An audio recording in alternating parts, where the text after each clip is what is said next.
পড়ছি জেমস জয়েসের বিখ্যাত গল্প দ্য ডেড। গল্পটি একটু বড় হবে, আশা করি শ্রোতারা মনোযোগ দিয়ে শুনবেন। এটির বাংলা অনুবাদ করা হয়েছে মৃত। দারোয়ানের মেয়ে লিলি একটানা ছুটোছুটিতে বেচারির পা ধরে গেছে। সত্যি বলতে কি, বেশ শ্রান্ত দেহেই একজন ভদ্রলোককে সে নিচতলার অফিসের পেছনে ছোট্ট ভাড়ার ঘরে পথ দেখিয়ে নিয়ে এলো। ওভারকোট খুলতে সাহায্য করলো তাকে। ঠিক তখনই ঝনঝন করে বেল বেজে উঠতেই আবার তাকে হলঘরের খোলা দরজার দিকে ছুটতে হলো আরেকজন অতিথিকে ভেতরে নিয়ে আসার জন্য। তবু রক্ষা, ভদ্রমহিলাদের দায়িত্ব তাকে দেওয়া হয়নি। কুমারী কেট এবং জুলিয়া এ ব্যাপারে চিন্তাভাবনা করে দোতলার বাথরুমকে মহিলা অতিথিদের ড্রেসিং রুমে রূপান্তরিত করেছে।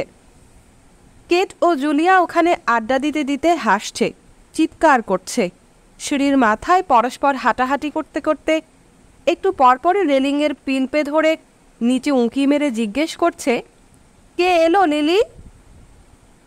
মিসেস মরকানের বার্ষিক নাচের আসরটি চিরকালই একটা জমকালো অনুষ্ঠান। যারা এতে অংশগ্রহণ করে তার পরিবারের সদস্য, পুরনো বন্ধুবান্ধব, চার্চের জুলিয়ার কোরাস সঙ্গীতের সদস্য, কেটের প্রাপ্তবয়স্ক শিক্ষার্থী, এমনকি মেরি জেনেরও কতিপয় নবিশ, এরা সকলেই তা জানে। কোনো বছরেই ছেদ পড়েনি। যতদূর মনে হয়, ভাই পেটের মৃত্যুর পর কেট ও জুলিয়া স্টোনি বাটারের বাড়ি ছেড়ে তাদের একমাত্র ভাগ্নি মেরি জেনকে নিয়ে যখন উশার্স দ্বীপে চলে আসে, প্রায় তখন থেকেই বিরতিহীনভাবে বছরের পর বছর অনুষ্ঠানটি সাড়ম্বরে চলে আসছে। উশার্স দ্বীপে তারা শস্য ব্যবসায়ী ফুলহামের বিরাট জমির ওপর অবস্থিত একটা বাড়ির দোতলার অংশ ভাড়া নেয়। নিচে ফুলহামের ব্যবসা। সময়ের হিসাবে তার প্রায় 30 বছর আগের ঘটনা। মেরি জেন তখন শিশু, আজ যাকে এই ঘরের প্রধান আকর্ষণ বলা চলে। হ্যারিংটন সরণিতে তার একটা গানের স্কুল আছে। সঙ্গীত বিদ্যালয় থেকে বেরিয়ে আসার পর সে প্রতি বছর ছাত্রদের নিয়ে সঙ্গীতানুষ্ঠানের আয়োজন করে অ্যানসিয়েন্ট কনসার্ট রুমের উপরের একটা ঘরে। তার অনেক শিক্ষার্থী কিংসটাউন এবং ডালকি লাইনের সম্ভ্রান্ত পরিবার থেকে আসা। তারাও বড় হয়ে উঠেছে বলে মেরি জেনের খালারা এখন তাদের সঙ্গে একত্রেই অংশগ্রহণ করে।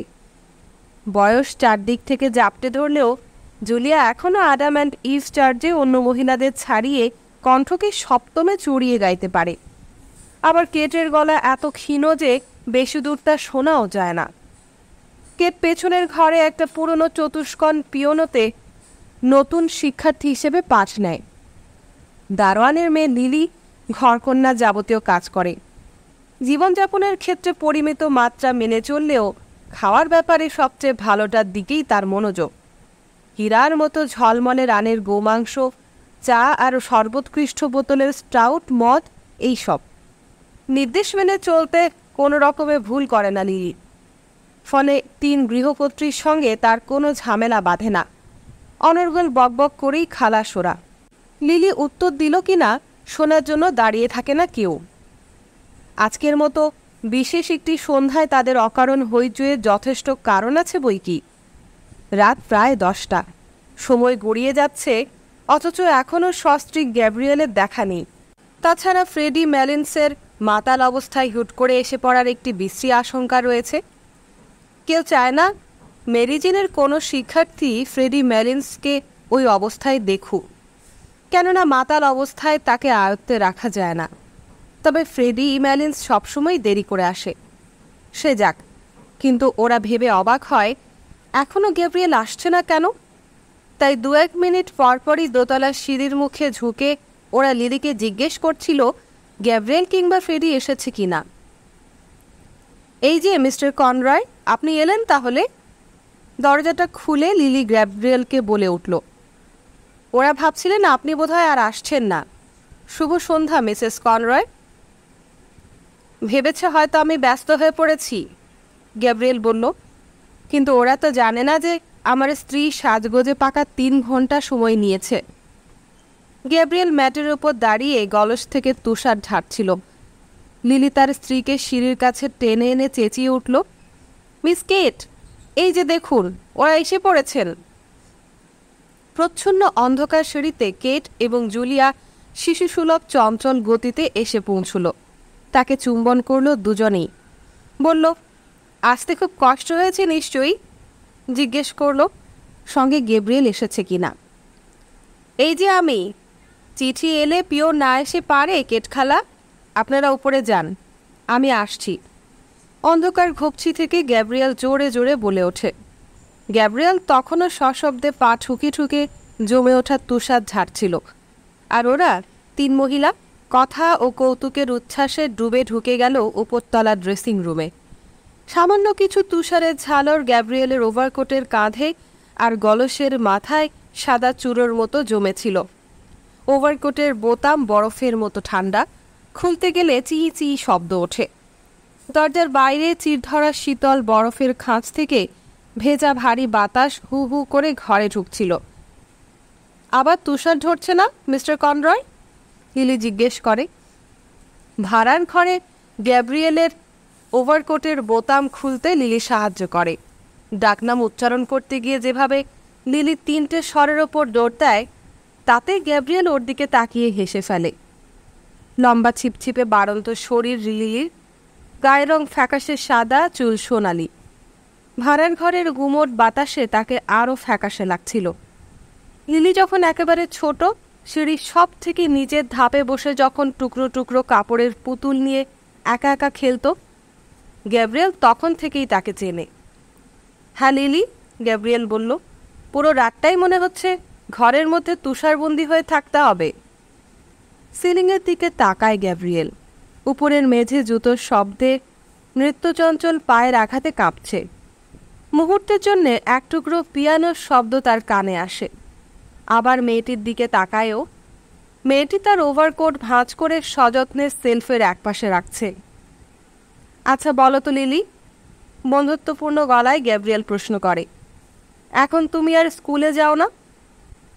না স্যার, লিলি বলল, সেই কবে, কত বছরেরও বেশি হলো আমি স্কুলে যাওয়া ছেড়ে দিয়েছি। তাহলে তো, রসিকতা করল গ্যাব্রিয়েল, খুব শীঘ্রই এক চমৎকার দিনে তোমার বিয়ের আমন্ত্রণ পাচ্ছি, ঠিক না? লিলি কাঁধের ওপর দিয়ে মুখ ঘুরিয়ে এক পলক দেখল গ্যাব্রিয়েলকে। অস্বাভাবিক তিক্ত গলায় বলল, উপরে সবাই গল্পগুজব করছে, আপনি শুধু এখানে। গ্যাব্রিয়েলের মুখ লাল হয়ে উঠল। মনে হলো এভাবে বলাটা ভুল হয়ে গেছে। লিলির দিকে না চেয়ে লাথি মেরে গলস দুটো ছুঁড়ে দিল। ঝটপট মাফলার দিয়ে রং করা চামড়ার জুতো ঝাড়তে লাগলো। গ্যাব্রিয়েল মোটামুটি স্বাস্থ্যবান, লম্বা, দেখতে তরুণ। উজ্জ্বল চোয়াল ঠেলে ওপরের কপাল পর্যন্ত চলে গেছে। ওখানে আকারহীন লালচে কয়েকটা চামড়ার হালকা খাঁজ, নিখুঁত শেভ করা মুখে স্বচ্ছ লেন্সের চশমা, গিলটি করা উজ্জ্বল ফ্রেম ঝকমক করছে সর্বক্ষণ। চশমার ভিতরে তার হালকা কোমল ক্লান্তিহীন দুটো চোখ, কুচকুচে কালো চুলের মাঝ বরাবর সিঁথি কাটা, উপরের চুলগুলো কপাল থেকে ঘুরিয়ে কানের পাশ দিয়ে নিচে নামানো, যার দু একটা টুপির বাইরে বেরিয়ে আছে। কিছুটা আহত মনে গ্যাব্রিয়েল জুতোয় লাথি মেরে উঠে দাঁড়ায়। ওয়েস্টকোটটা টেনে নিচে নামিয়ে গোলগাল শরীরের সঙ্গে আঁটো করে পড়ে। তারপর পকেট থেকে তাড়াতাড়ি একটা মুদ্রা বের করে। লিলি ওর হাতের মধ্যে গুজে দিতে দিতে বলে, আজ বড়দিন না, খুব সামান্য কিছু, রাখো এটা। বলেই গ্যাব্রিয়েল দ্রুত পায়ে দরজার দিকে এগোয়। না না স্যার, মেয়েটি প্রায় চেঁচিয়ে উঠে তার পিছু নেয়। সত্যি বলছি স্যার, আমি এটা নিতে পারি না। আজ বড়দিন, উৎসবের দিন লিলি, নিতে হয়। সিঁড়ির দিকে যেতে যেতে গ্যাব্রিয়েল বলে, হাত নেড়ে অনুরোধ করে পয়সাটা নেবার জন্যে। মেয়েটি দেখল গ্যাব্রিয়েল প্রায় সিঁড়িতে উঠে গেছে। তার গলায় নিরুপায়তার স্বর। ঠিক আছে, অনেক ধন্যবাদ স্যার। ওয়ালসটা শেষ না হওয়া পর্যন্ত গ্যাব্রিয়েল ড্রয়িং রুমের দরজার বাইরে দাঁড়িয়ে অপেক্ষা করে। বাজনার সুরের সঙ্গে নৃত্যরত মহিলাদের স্কার্টের খসখস আওয়াজ তার, সেই সঙ্গে মেঝেতে পা ঘষার শব্দ তার কানে আসে। মেয়েটির আকস্মিক তিক্ত জবাব তখনও তার মেজাজকে বিব্রত করে রেখেছে। মনের এই আচ্ছন্ন ভাবটুকু কাটাতে শার্টের হাতার কাফ, টাইয়ের বো ঠিক করতে ও ব্যস্ত হয়ে পড়ে। তারপর ওয়েস্টকোটের পকেট থেকে ছোট একটা কাগজ বের করে ক্ষণিক দৃষ্টি বুলিয়ে নেয়। কাগজটিতে তার আজকের বক্তৃতার শিরোনামগুলো তৈরি করা আছে। রবার্ট ব্রাউনিংয়ের লাইনগুলো নিয়ে সে এখনও অনিশ্চিত। ভয় হচ্ছে এইগুলো তার শ্রোতাদের গ্রহণ ক্ষমতার চাইতে বেশি ভারী হয়ে যায় নাকি। শেক্সপিয়ার কিংবা আইরিশ মেলোডি থেকে নেওয়া কিছু উদ্ধৃতি অবশ্য ওরা বেশ ভালোভাবেই বুঝতে পারবে, কিন্তু পুরুষদের জুতোর হিলের স্থূল শব্দ, সোলের ঘসঘসানি শুনে ওদের রুচিবোধ সম্পর্কে তার সংশয় জাগে। ওরা বুঝবে না কেবল এমন কিছু কবিতার উদ্ধৃতি দিয়েই ওদের সামনে নিজেকে অসামান্য একটি চরিত্র হিসেবে দাঁড় করাতে পারে গ্যাব্রিয়েল। হয়তো ওরা ভাববে অতিরিক্ত পড়াশোনার একটা ভারী কি চাল দেখাচ্ছে ও। হয়তো আবারও সে বিফল হবে, যেমন হয়েছে লিলির কাছে। হঠাৎ মনে হলো তার সিদ্ধান্তটাই ভুল। বক্তৃতার সবটুকুই প্রথম থেকে শেষ পর্যন্ত ভুল হয়ে গেছে। একেবারে চূড়ান্ত রকমের পরাজয় নিশ্চিত।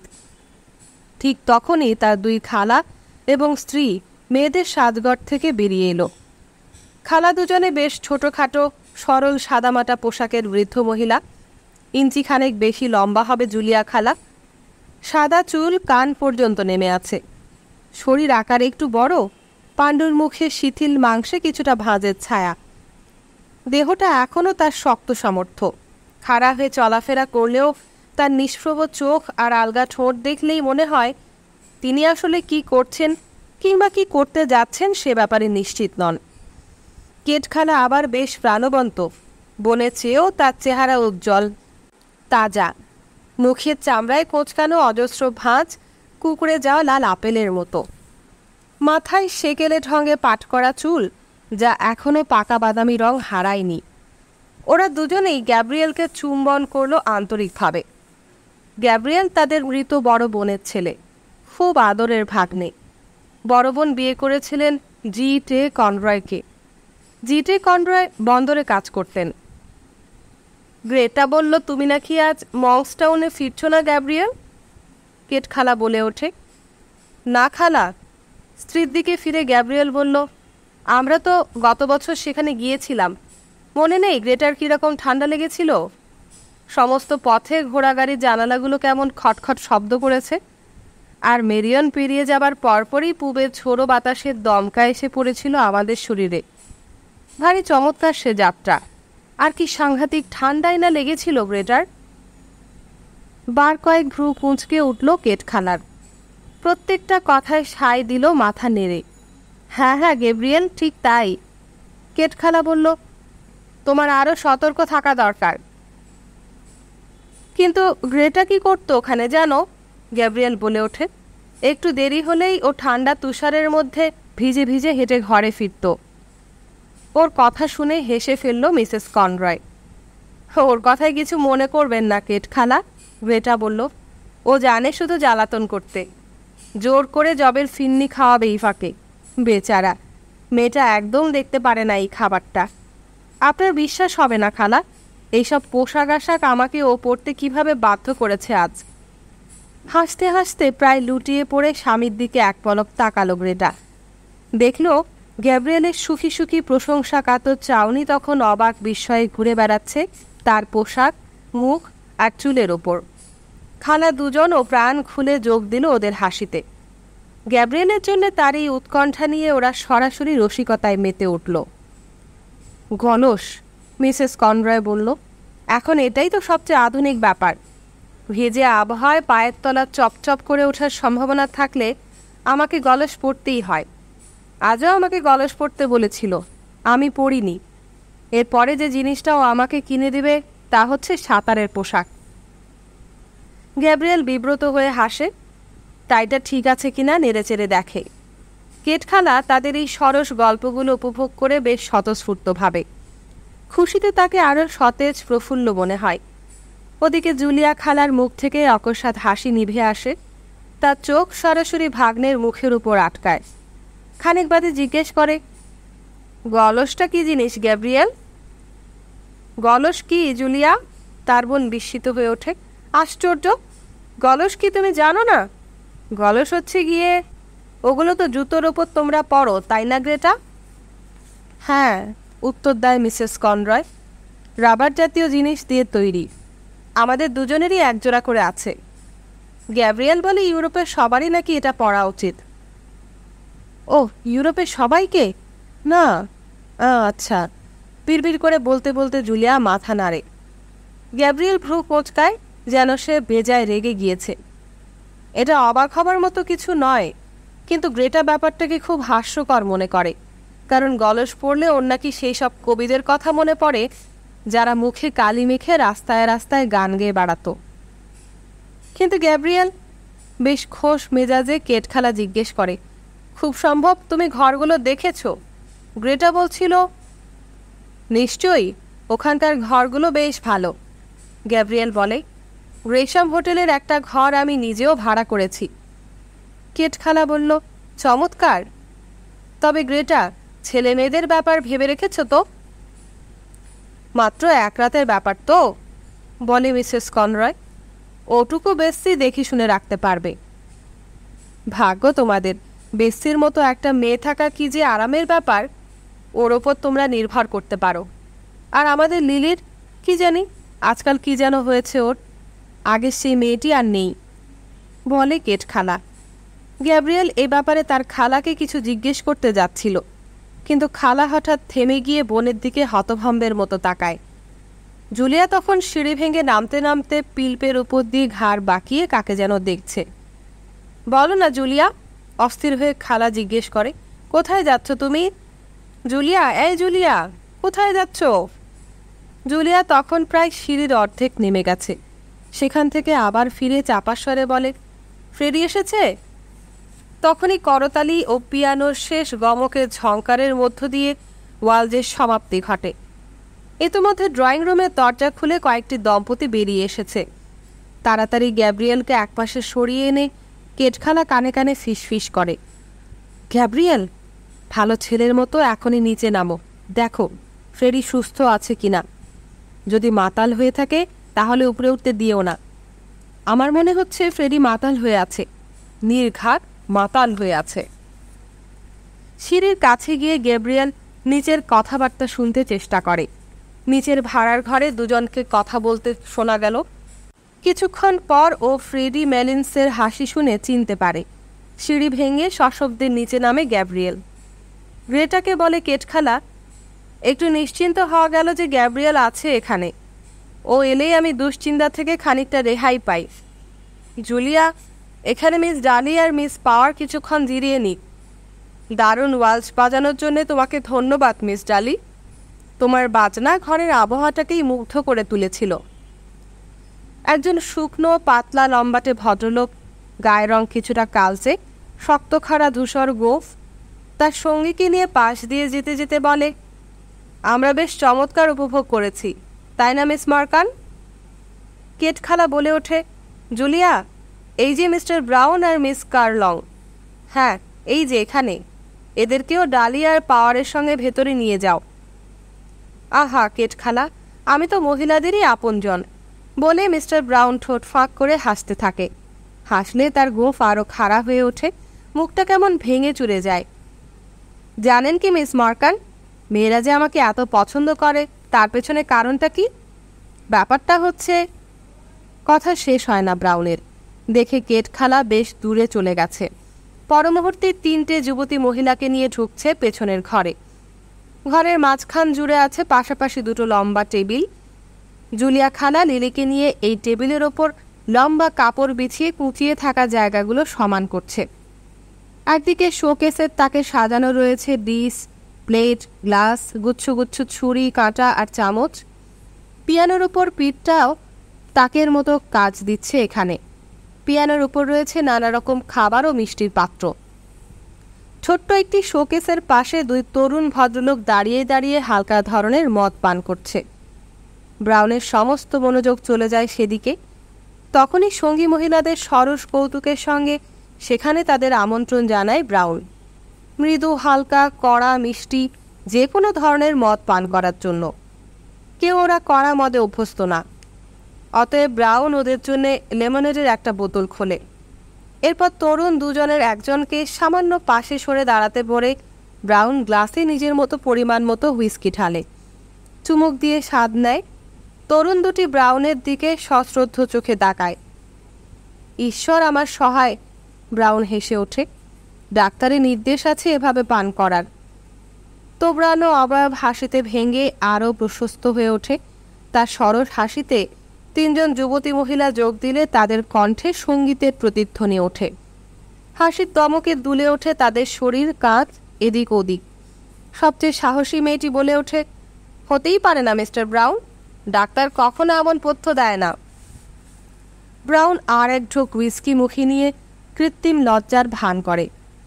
বেশ, তাহলে শোনো, আমি হচ্ছে গিয়ে সেই বিখ্যাত মিসেস ক্যাসিডির মতো, যে বলতো নাকি, দেখো মেরি গ্রিম, আমি যদি পান না করি আমাকে বাধ্য করাও পান করতে, কেননা আমি অনুভব করছি এখন আমার পান করা উচিত। অতিরিক্ত আত্মবিশ্বাসে উষ্ণ মুখটা একটু বাড়িয়ে দেয় ব্রাউন। তার ধারণা হয়েছিল একেবারে খাঁটি ডাবলিনি উচ্চারণে যুবতীদের অন্তত একজন হলেও স্বতঃস্ফূর্তভাবে তার বাগ্মিতাকে গ্রহণ করবে। কিন্তু মেরি জেনের ছাত্রী কার্লং তখন ডালির কাছে জানতে চাইছে এতক্ষণ যে চমৎকার ওয়ালসটা ও বাজাচ্ছিল তার নাম কি। ব্রাউন দেখল তাকে অবহেলা করা হচ্ছে। তখনই সে তরুণ দুটির দিকে মনোযোগ দিল।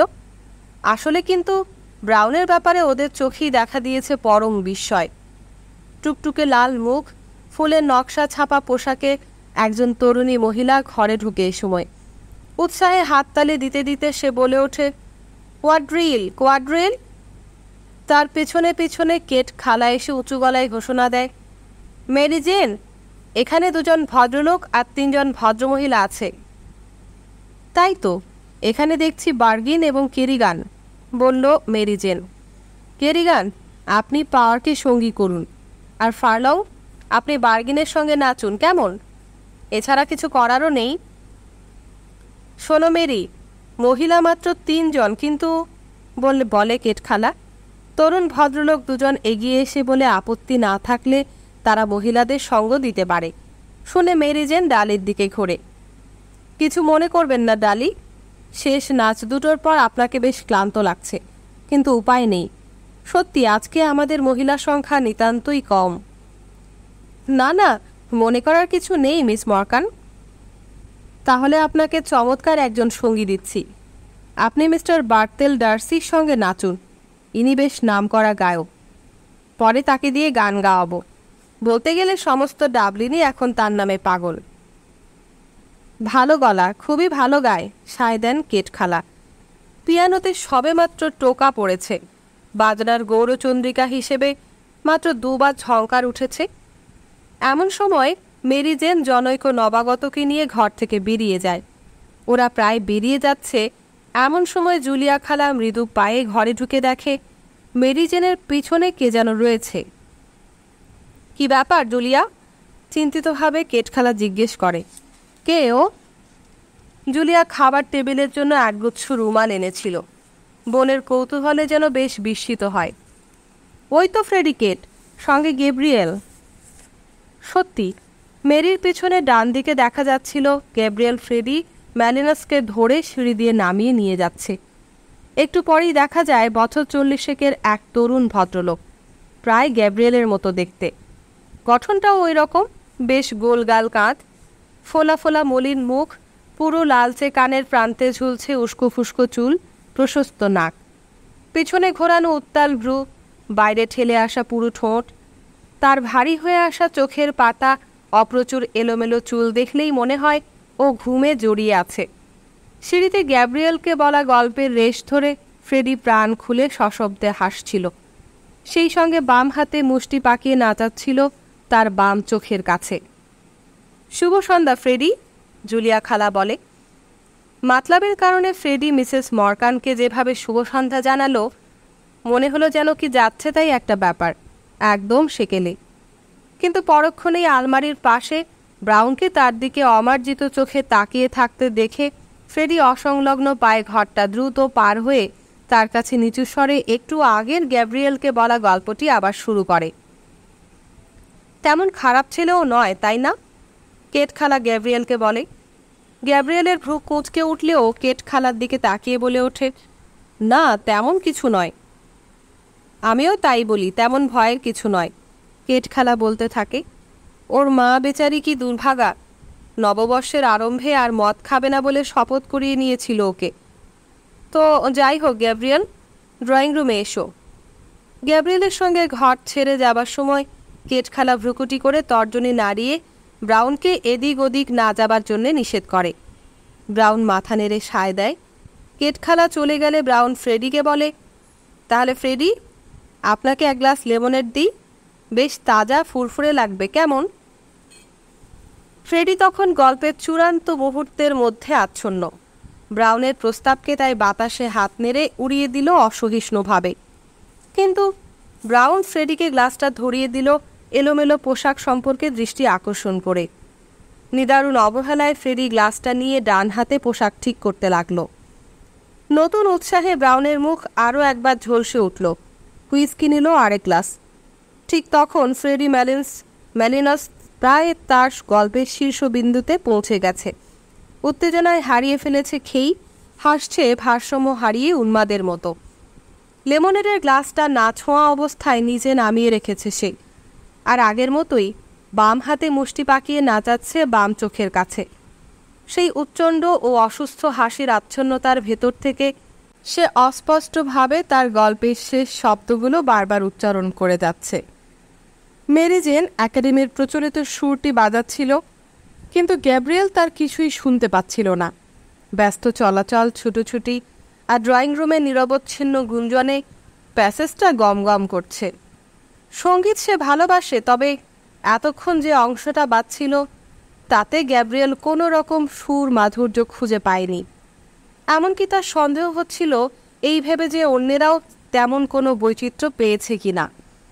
পিয়ানোর আওয়াজ শুনে পাশের ঘর থেকে 4 জন তরুণ ভদ্রলোক এসে দরজার চৌকাঠ ধরে দাঁড়িয়েছিল। কিছুক্ষণ পর ওরা সকলেই ফিরে গেল। মনে হয় মেরি জেন নিজের সঙ্গীতের একমাত্র মনোযোগী শ্রোতা কিবোর্ড বরাবর ছুটোছুটি করছিল তার হাত, আর কোনোইতে ভর দিয়ে কেটখালা দাঁড়িয়েছিল স্বরলিপি পাতা উল্টাবার জন্য। বিরাট ঝাড়বাতিটার মোমের আলোয় ঝকঝক করছিল মেঝে। পিয়ানোর উপর থেকে পেছনের দেয়ালে ছড়িয়ে পড়েছিল সেই আলো। মেঝের ওই আলো গ্যাব্রিয়েলের চোখে পড়লে খুব অস্বস্তি বোধ করে সে। ঝুল বারান্দায় টাঙানো রয়েছে রোমিও অ্যান্ড জুলিয়েটের একটি দৃশ্য। তার পাশে রয়েছে দুর্গের মধ্যে নিহত 2 রাজপুত্রের ছবি। এই ছবিটা লাল, নীল ও খয়েরি উল দিয়ে তৈরি। জুলিয়া খালার বালিকা বয়সের কাজ। হয়তো স্কুলে থাকতে অন্যদের মতো তাকেও 1 বছরে সব কাজ শেখানো হয়েছিল। জন্মদিনে মা তাকে বেগুনি রঙের একটা মোটা আইরিশ সুতি কাপড়ের ওয়েস্টকোট উপহার দিয়েছিলেন।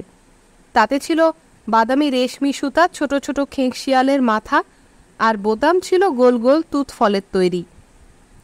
সঙ্গীত সম্পর্কে মায়ের কোনো ধারণা ছিল না, অথচ কেটখালা কথায় কথায় বলতো মাই নাকি মর্কান পরিবারের সংস্কৃতির বাহক। কথাগুলো ভেবে গ্যাব্রিয়েলের অবাক লাগে। এই গম্ভীর ও সংযত চরিত্রের মহিলা সম্পর্কে কেট ও জুলিয়া খালা দুজনেই এক ধরনের গর্ব গোপনে লালন করে। জানালার মাঝখানে লম্বা আয়নার সামনে বাঁধানো রয়েছে তার ছবি। ছবিতে হাঁটুর উপর খোলা রয়েছে একটা বই। খোলা বইয়ের পাতার দিকে তিনি কনস্ট্যান্টাইনের দৃষ্টি আকর্ষণ করে আছেন। কনস্ট্যান্টাইনের শরীরে মর্যাদা সম্পন্ন সামরিক পোশাক। বসে আছে মায়ের পায়ের কাছে। সংসার জীবনের সম্মান ও মর্যাদার প্রতি তার ছিল তীক্ষ্ণ মনোযোগ। ছেলেদের নাম তিনি নিজেই পছন্দ করে রেখেছিলেন। তাকে ধন্যবাদ।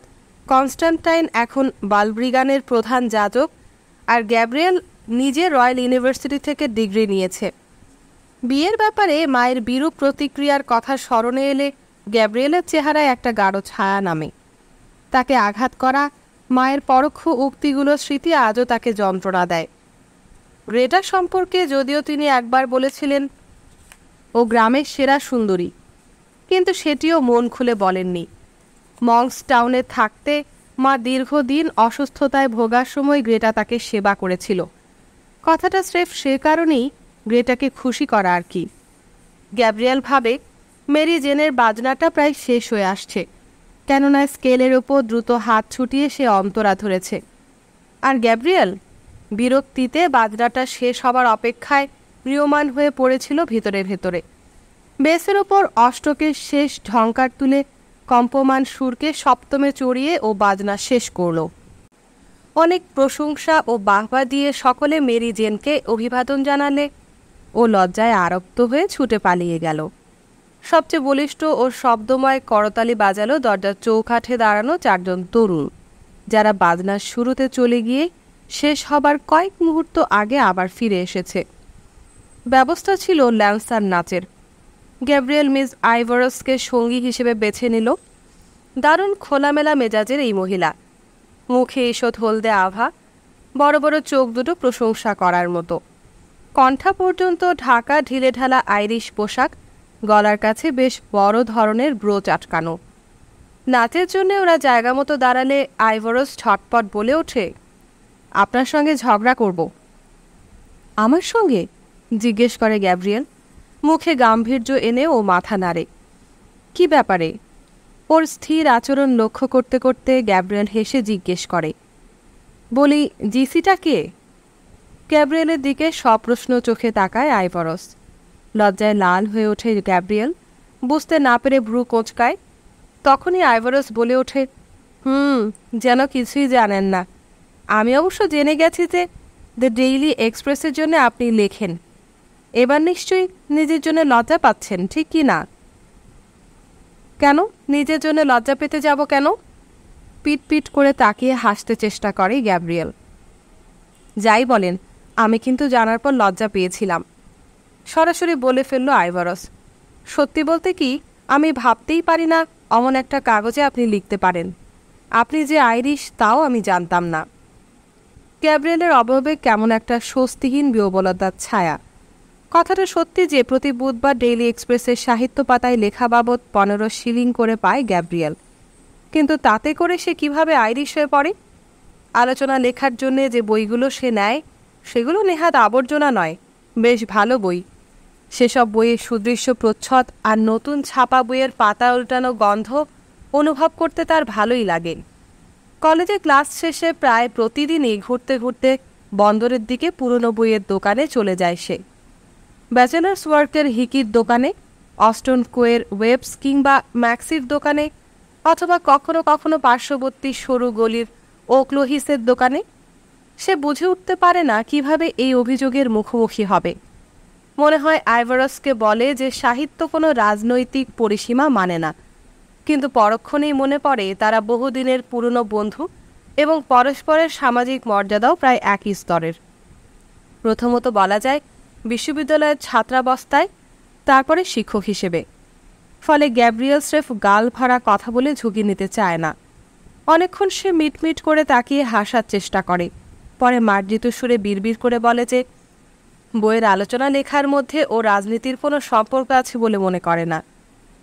নাচের মধ্যে ক্রস করার সময় এলো, তখনও গ্যাব্রিয়েলের বিহ্বলতার ভাব কাটেনি। অন্যমনস্কতার ভাব স্পষ্ট তার মুখে। বুঝতে পেরে আইভারস কৌশলে তার ডান হাত নিজের উষ্ণ মুষ্টিতে আঁকড়ে ধরে অমায়িক বন্ধুর মতো মৃদু হেসে বলল, আসলেও তাই, আমি এমনিতেই রসিকতা করছিলাম। আসুন এবার আমরা ক্রস করি। দুজনে আবার একত্রিত হলে আইভারস এবার বিশ্ববিদ্যালয়ের প্রশ্ন নিয়ে কথা ওঠায়। গ্যাব্রিয়েল অপেক্ষাকৃত আরাম বোধ করে তাতে। আইভারস বলে তার এক বান্ধবী ব্রাউনিংয়ের কবিতার ওপর লেখা গ্যাব্রিয়েলের আলোচনাটি তাকে দেখায়। তাতেই সে ব্যাপারটা জানতে পারে। আর সত্যি বলতে কি, আলোচনাটা তার বেশ ভালো লেগেছিল। এরপর হঠাৎ সে বলে ওঠে, চলুন না মিস্টার কনরয়, এবার গরমে এরান দ্বীপে বেরিয়ে আসি। পুরো 1 মাসের জন্য আমরা যাচ্ছি। আটলান্টিকের বাইরে চমৎকার এই দ্বীপ। আমাদের সঙ্গে যাচ্ছে মিস্টার ক্লান্সি, মিস্টার কিকিলি আর ক্যাথলিন কির্নে। গ্রেটা যদি যায় তো দারুণ মজা হবে। গ্রেটা তো কেনাক্ট অঞ্চলের মেয়ে, তাই না? ওর পূর্বপুরুষেরা, গ্যাব্রিয়েল ছোট করে জবাব দেয়। হো, আপনারাও যাবেন? যাবেন তো? আইভারস তার উষ্ণ নরম হাত আগ্রহের সঙ্গে ওর হাতের উপর রাখে। আসলে, গ্যাব্রিয়েলের কণ্ঠে ইতস্ততা, আমি এবার যাব বলে ঠিক করেছি। কোথায়? মানে তুমি হয়তো জানো, প্রতি বছর কিছু বন্ধুবান্ধব মিলে আমরা সাইকেল ট্যুরে বের হই। কাজেই এবারও। তা তো বুঝলাম, তা কোথায়? আইভারস জিজ্ঞেস করলো আবার। অপ্রতিভ সুরে গ্যাব্রিয়েল বলল, আমরা সাধারণত ফ্রান্স, বেলজিয়াম অথবা কখনো কখনো জার্মানির দিকে যাই। নিজের দেশে বেড়াতে না গিয়ে ফ্রান্স আর বেলজিয়ামের দিকে কেন? বলল আইভারস। যাই অনেকটা ভাষার সঙ্গে সংস্পর্শ রাখতে আর হাওয়া বদল করতে তো। তাহলে নিজের ভাষার সঙ্গে সংস্পর্শ রাখতেই বা যাচ্ছেন না কেন আইরিশ ভাষার সঙ্গে? তা যদি জানতে চাও তো বলি, আইরিশ আসলে আমার ভাষা নয়। ওদের আশেপাশে যারা নাচছিল এই কৈফিয়ত হয়তো তারা শুনতে পেল ভেবে দ্রুত একবার ডান বাম দিকে চেয়ে দেখে নেয় সে, এবং এই মানসিক সংকট কাটিয়ে ওঠার জন্যে স্বাভাবিক থাকার চেষ্টা করেও গ্যাব্রিয়েলের কপাল লাল হয়ে ওঠে।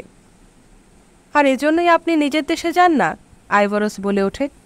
আইরিশ আপনার ভাষা নয় বলে আপনি নিজের দেশের মানুষ সম্পর্কে কিচ্ছু জানেন না, জানতে চান না, তাই না?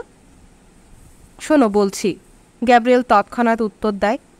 নিজের দেশের ওপর আমি নিদারুণ বিতৃষ্ণা বোধ করি। বিতৃষ্ণা? বিতৃষ্ণা কেন? সঙ্গে সঙ্গে উত্তর দিতে পারে না গ্যাব্রিয়েল। কেন বললেন না? আবার জিজ্ঞেস করে মিস আইভারস। গ্যাব্রিয়েলের পরেও উত্তর দিচ্ছে না দেখে আইভারস হাল ছেড়ে দেয়। ঠিকই তো, কি বলবেন আর? এর সপক্ষে আপনার কোনো যুক্তি নেই। ভেতরের বিরক্তিকর আলোড়নকে ঢেকে রাখার জন্যে গ্যাব্রিয়েল চেষ্টা করে নতুন উদ্দামে নাচতে। আইভারসের চোখে এক ধরনের তিক্ত অভিব্যঞ্জনা লক্ষ্য করে গ্যাব্রিয়েল চোখ সরিয়ে নেয়। অথচ নাচের মধ্যে সবাই একটা লাইনে সারিবদ্ধ হবার সময় গ্যাব্রিয়েল অনুভব করে আইভারস তার হাতকে অধিকতর উষ্ণতায় চেপে ধরে আছে। একসময় লম্বা শাড়িটা আস্তে আস্তে নড়ে চড়ে উঠলে ও জুতোর মাথায় ভর দিয়ে গ্যাব্রিয়েলের কানে ফিসফিস করে, আইরিশ কোথাকার। নাচ শেষে গ্যাব্রিয়েল চলে যায় ঘরের কোণের দিকে। ওখানে বসেছিল ফ্রেডির মা, মোটাসোটা দুর্বল বৃদ্ধ মহিলা, মাথার চুল সাদা। তাকে জানানো হয়েছিল যে মোটামুটি সুস্থ শরীরেই ফ্রেডি এসেছে। ক্রসিংটা তার কেমন হয়েছে গ্যাব্রিয়েল জিজ্ঞেস করল। গ্লাসগোতে মেয়ের সংসারে তিনি থাকেন। ডাবলিনে বেড়াতে আসেন বছরে একবার। ভাষা উচ্চারণে অসংলগ্নভাবে তিনি বললেন, ল্যান্সার নাচের ক্রসিংগুলো আগে তার চমৎকার হতো। এসব ব্যাপারে ক্যাপ্টেন তার উপর বিশেষ মনোযোগ দিতেন। আরও বললেন, গ্লাসগোতে তার মেয়ের চমৎকার বাড়িটার কথা, যেসব বন্ধুবান্ধব সেখানে বাস করে তাদের কথা। তার অসংলগ্ন কথাবার্তার মধ্যে গ্যাব্রিয়েল মন থেকে আইভারসের সঙ্গে আলাপের বিশ্রী অনুভূতিগুলো ঝেড়ে ফেলার আপ্রাণ চেষ্টা করল। ভাবল আইভারসের বয়স কম বেশি যাই হোক সেটা কোনো ব্যাপার নয়, কিন্তু যে কোনো কথা বলারই একটা সময় জ্ঞান মানুষের থাকা উচিত। হয়তো আইভারসের কৌতূহলের অমন উত্তর দেওয়া তার উচিত হয়নি, কিন্তু এত লোকজনের সামনে আইরিশ বলে ধিক্ষার দেওয়াটাও নিশ্চয়ই ভালো হয়নি, এমনকি ঠাট্টা করে হলেও। অত লোকজনের সামনে সে তাকে প্রশ্নবাণে জর্জরিত করে। ছুঁচোর মতো পলকহীন তাকিয়ে থেকে একটা উদ্ভট মানুষে পরিণত করতে উঠে পড়ে লেগেছিল। গ্যাব্রিয়েল দেখতে পায় গ্রেটা ওয়ালস নাচের ভিড়ের মধ্য দিয়ে এগিয়ে আসছে। কাছে এসে গ্যাব্রিয়েলের কানে কানে বলল, কেট খালা জিজ্ঞেস করছে তুমি আগের মতোই রাজহাঁসের মাংস টুকরো করে দেবে কিনা। শূকরের মাংস কাটবে ডালি, আর আমি পুডিং দিচ্ছি প্লেটে। ঠিক আছে দেব, বলল গ্যাব্রিয়েল। ওয়ালসটা শেষ হলেই খালা ছোট হাঁসটা নিয়ে আসবে, যাতে আমরা খাওয়া শুরু করতে পারি। তুমি নেচেছ? গ্যাব্রিয়েল জিজ্ঞেস করে। হ্যাঁ, কেন দেখনি আমাকে? মলি আইভারসের সঙ্গে।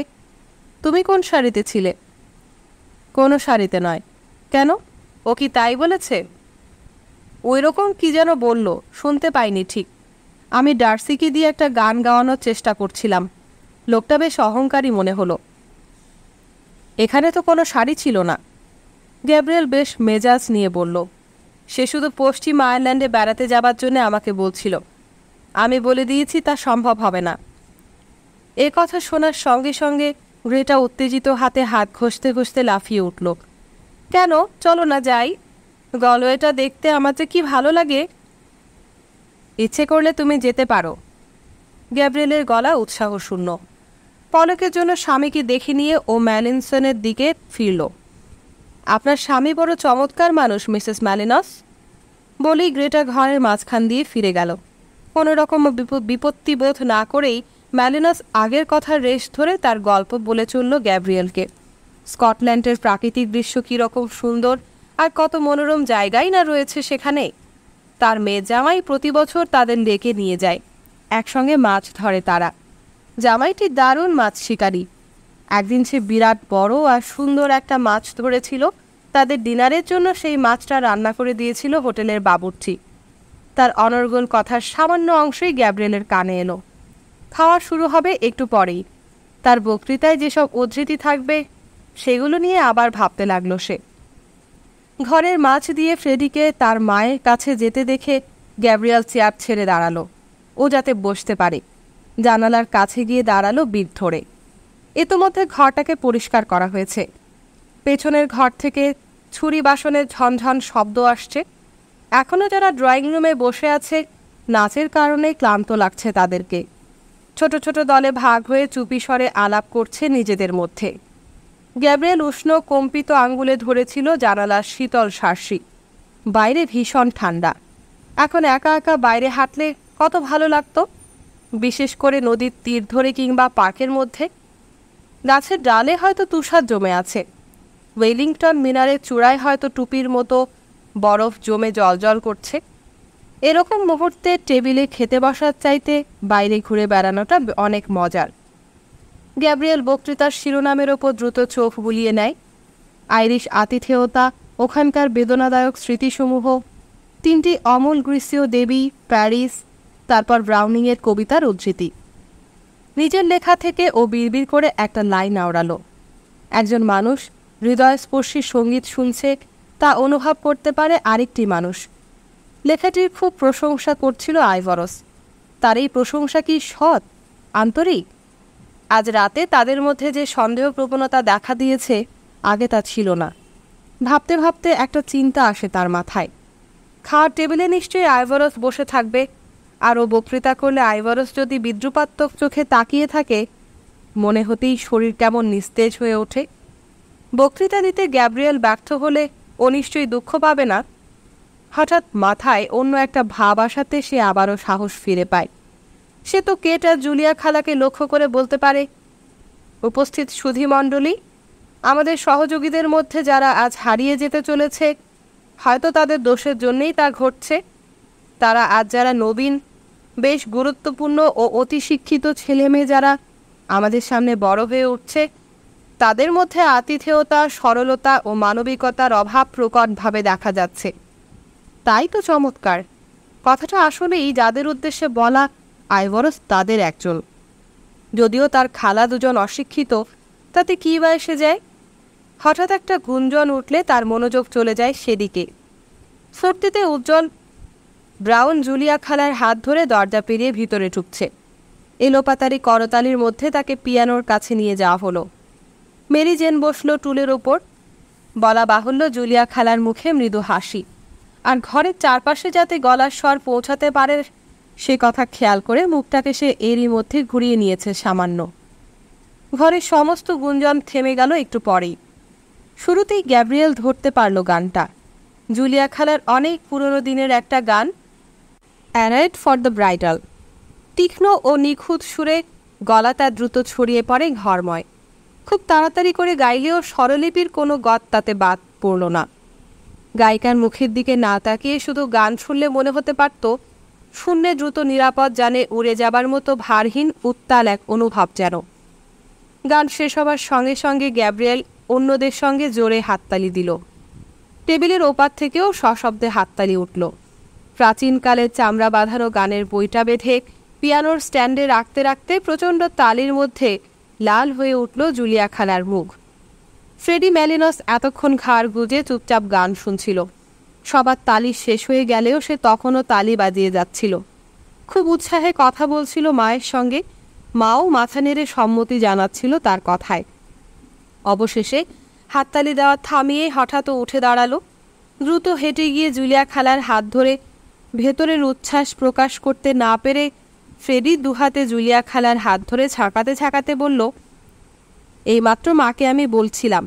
ফ্রেডি বলল, এত ভালো গাইতে আর কখনো শুনিনি। কখনো নয়, আজকের মতো চমৎকার সুরে তুমি আর কোনো দিন গাওনি। যা গাইলে! বিশ্বাস করছো তো আমাকে?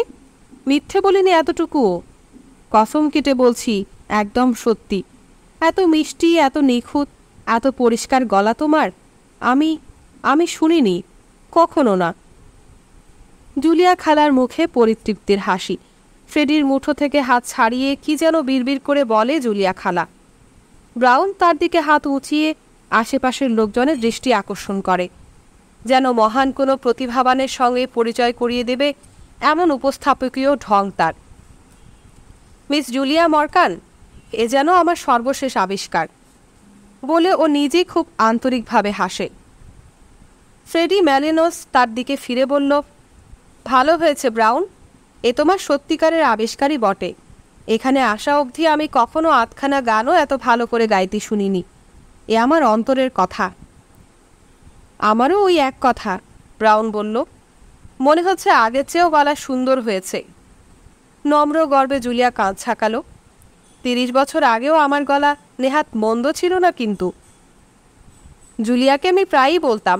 একটু জোর গলায় কেটখালা বলল, স্রেফ অকারণে ও পড়ে আছে চার্চের কোরাস দলে, কিন্তু কোনো দিনই আমার কথার দাম দিল না ও। জুলিয়া খালা তখন ফ্যাল ফ্যাল চোখে তাকিয়ে আছে, তার অবয়ব জুড়ে অতীত স্মৃতিচারণার অস্ফুট আভা। অথচ না, কেটখালা তখনও বলে যাচ্ছিল, কেউ ওকে বলেনি কিংবা আদেশও করেনি যে দিনে রাতে 24 ঘন্টা তুই ওই দলের মধ্যে পড়ে থাক, কোরাস গা। বড়দিনের উৎসবে তো আবার সারা রাত সকাল 6টা পর্যন্ত। কী লাভ হয়েছে? কিন্তু ঈশ্বরের নামেই কি তা করা হয়নি গেটখালা? মেরিজেন বসেছিল পিয়ানোর টুলে। ও জিজ্ঞেস করল মুখে চাপা হাসি এনে। কেটখালার আগে উত্তেজিত হয়ে ভাগ্নির দিকে তাকালো।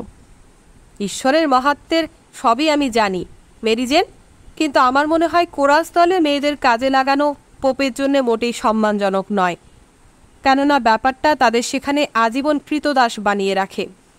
তাছাড়া একদল খুদে বখাটে ছোকরাকে চাপিয়ে দেওয়া হয় তাদের মাথার ওপর।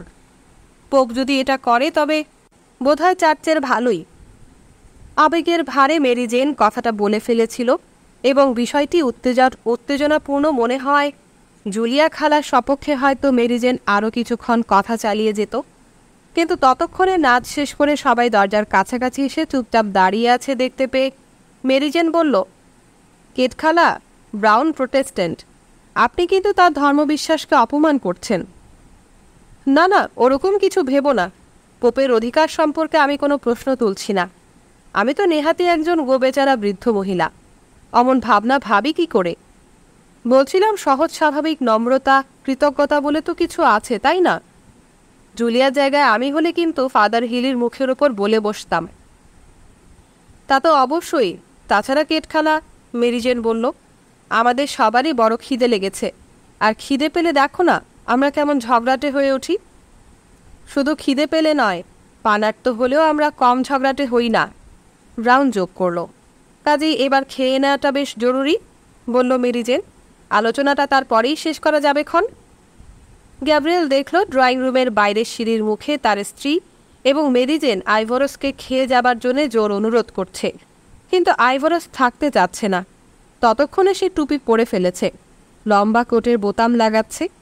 একদম খিদে পায়নি তার, এমনিতেই দেরি করে ফেলেছে সে। মিনিট 10 থেকে যাও না মলি, গ্রেটা বলল। কতটুকুই বা দেরি হবে? সামান্য কিছু খেয়ে যাও অন্তত, মেরিজেন যোগ করল। এতক্ষণ নাচলে না, সত্যি বলছি পারবো না। হতাশে মেরিজেন বলল, তুমি বোধহয় আনন্দ পাওনি আজকে। না না, খুব ভালো লেগেছে, ও কথা বলো না, কিন্তু এবার আমাকে সত্যি বিদায় দাও। যাবে কিভাবে? জিজ্ঞেস করল গ্রেটা। এইটুকু তো পথ, জাহাজঘাটির মোড় থেকে 2 পা হাঁটলেই হলো।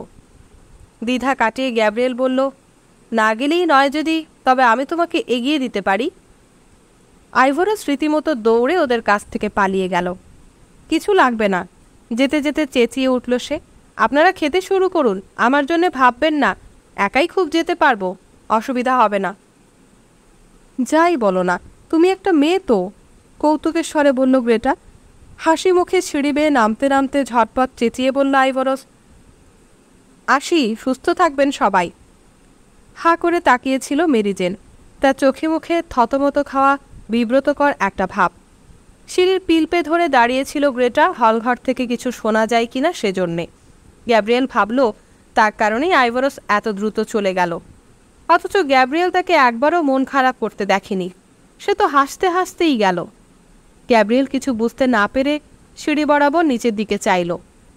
নিরাশ তার চোখ। সেই মুহূর্তে সম্পূর্ণ হতাশ হয়ে হাত ঘষতে ঘষতে কেট খালা খাওয়ার ঘর থেকে বেরিয়ে এলেন। গ্যাব্রিয়েল কোথায়? চেঁচিয়ে উঠল কেট খালা। কোথায় গেল গ্যাব্রিয়েলটা? সবাই বসে আছে টেবিলে, দেরি হয়ে যাচ্ছে অথচ হাঁসের মাংসটা কেউ টুকরো করে দিচ্ছে না। এই তো আমি কেট খালা।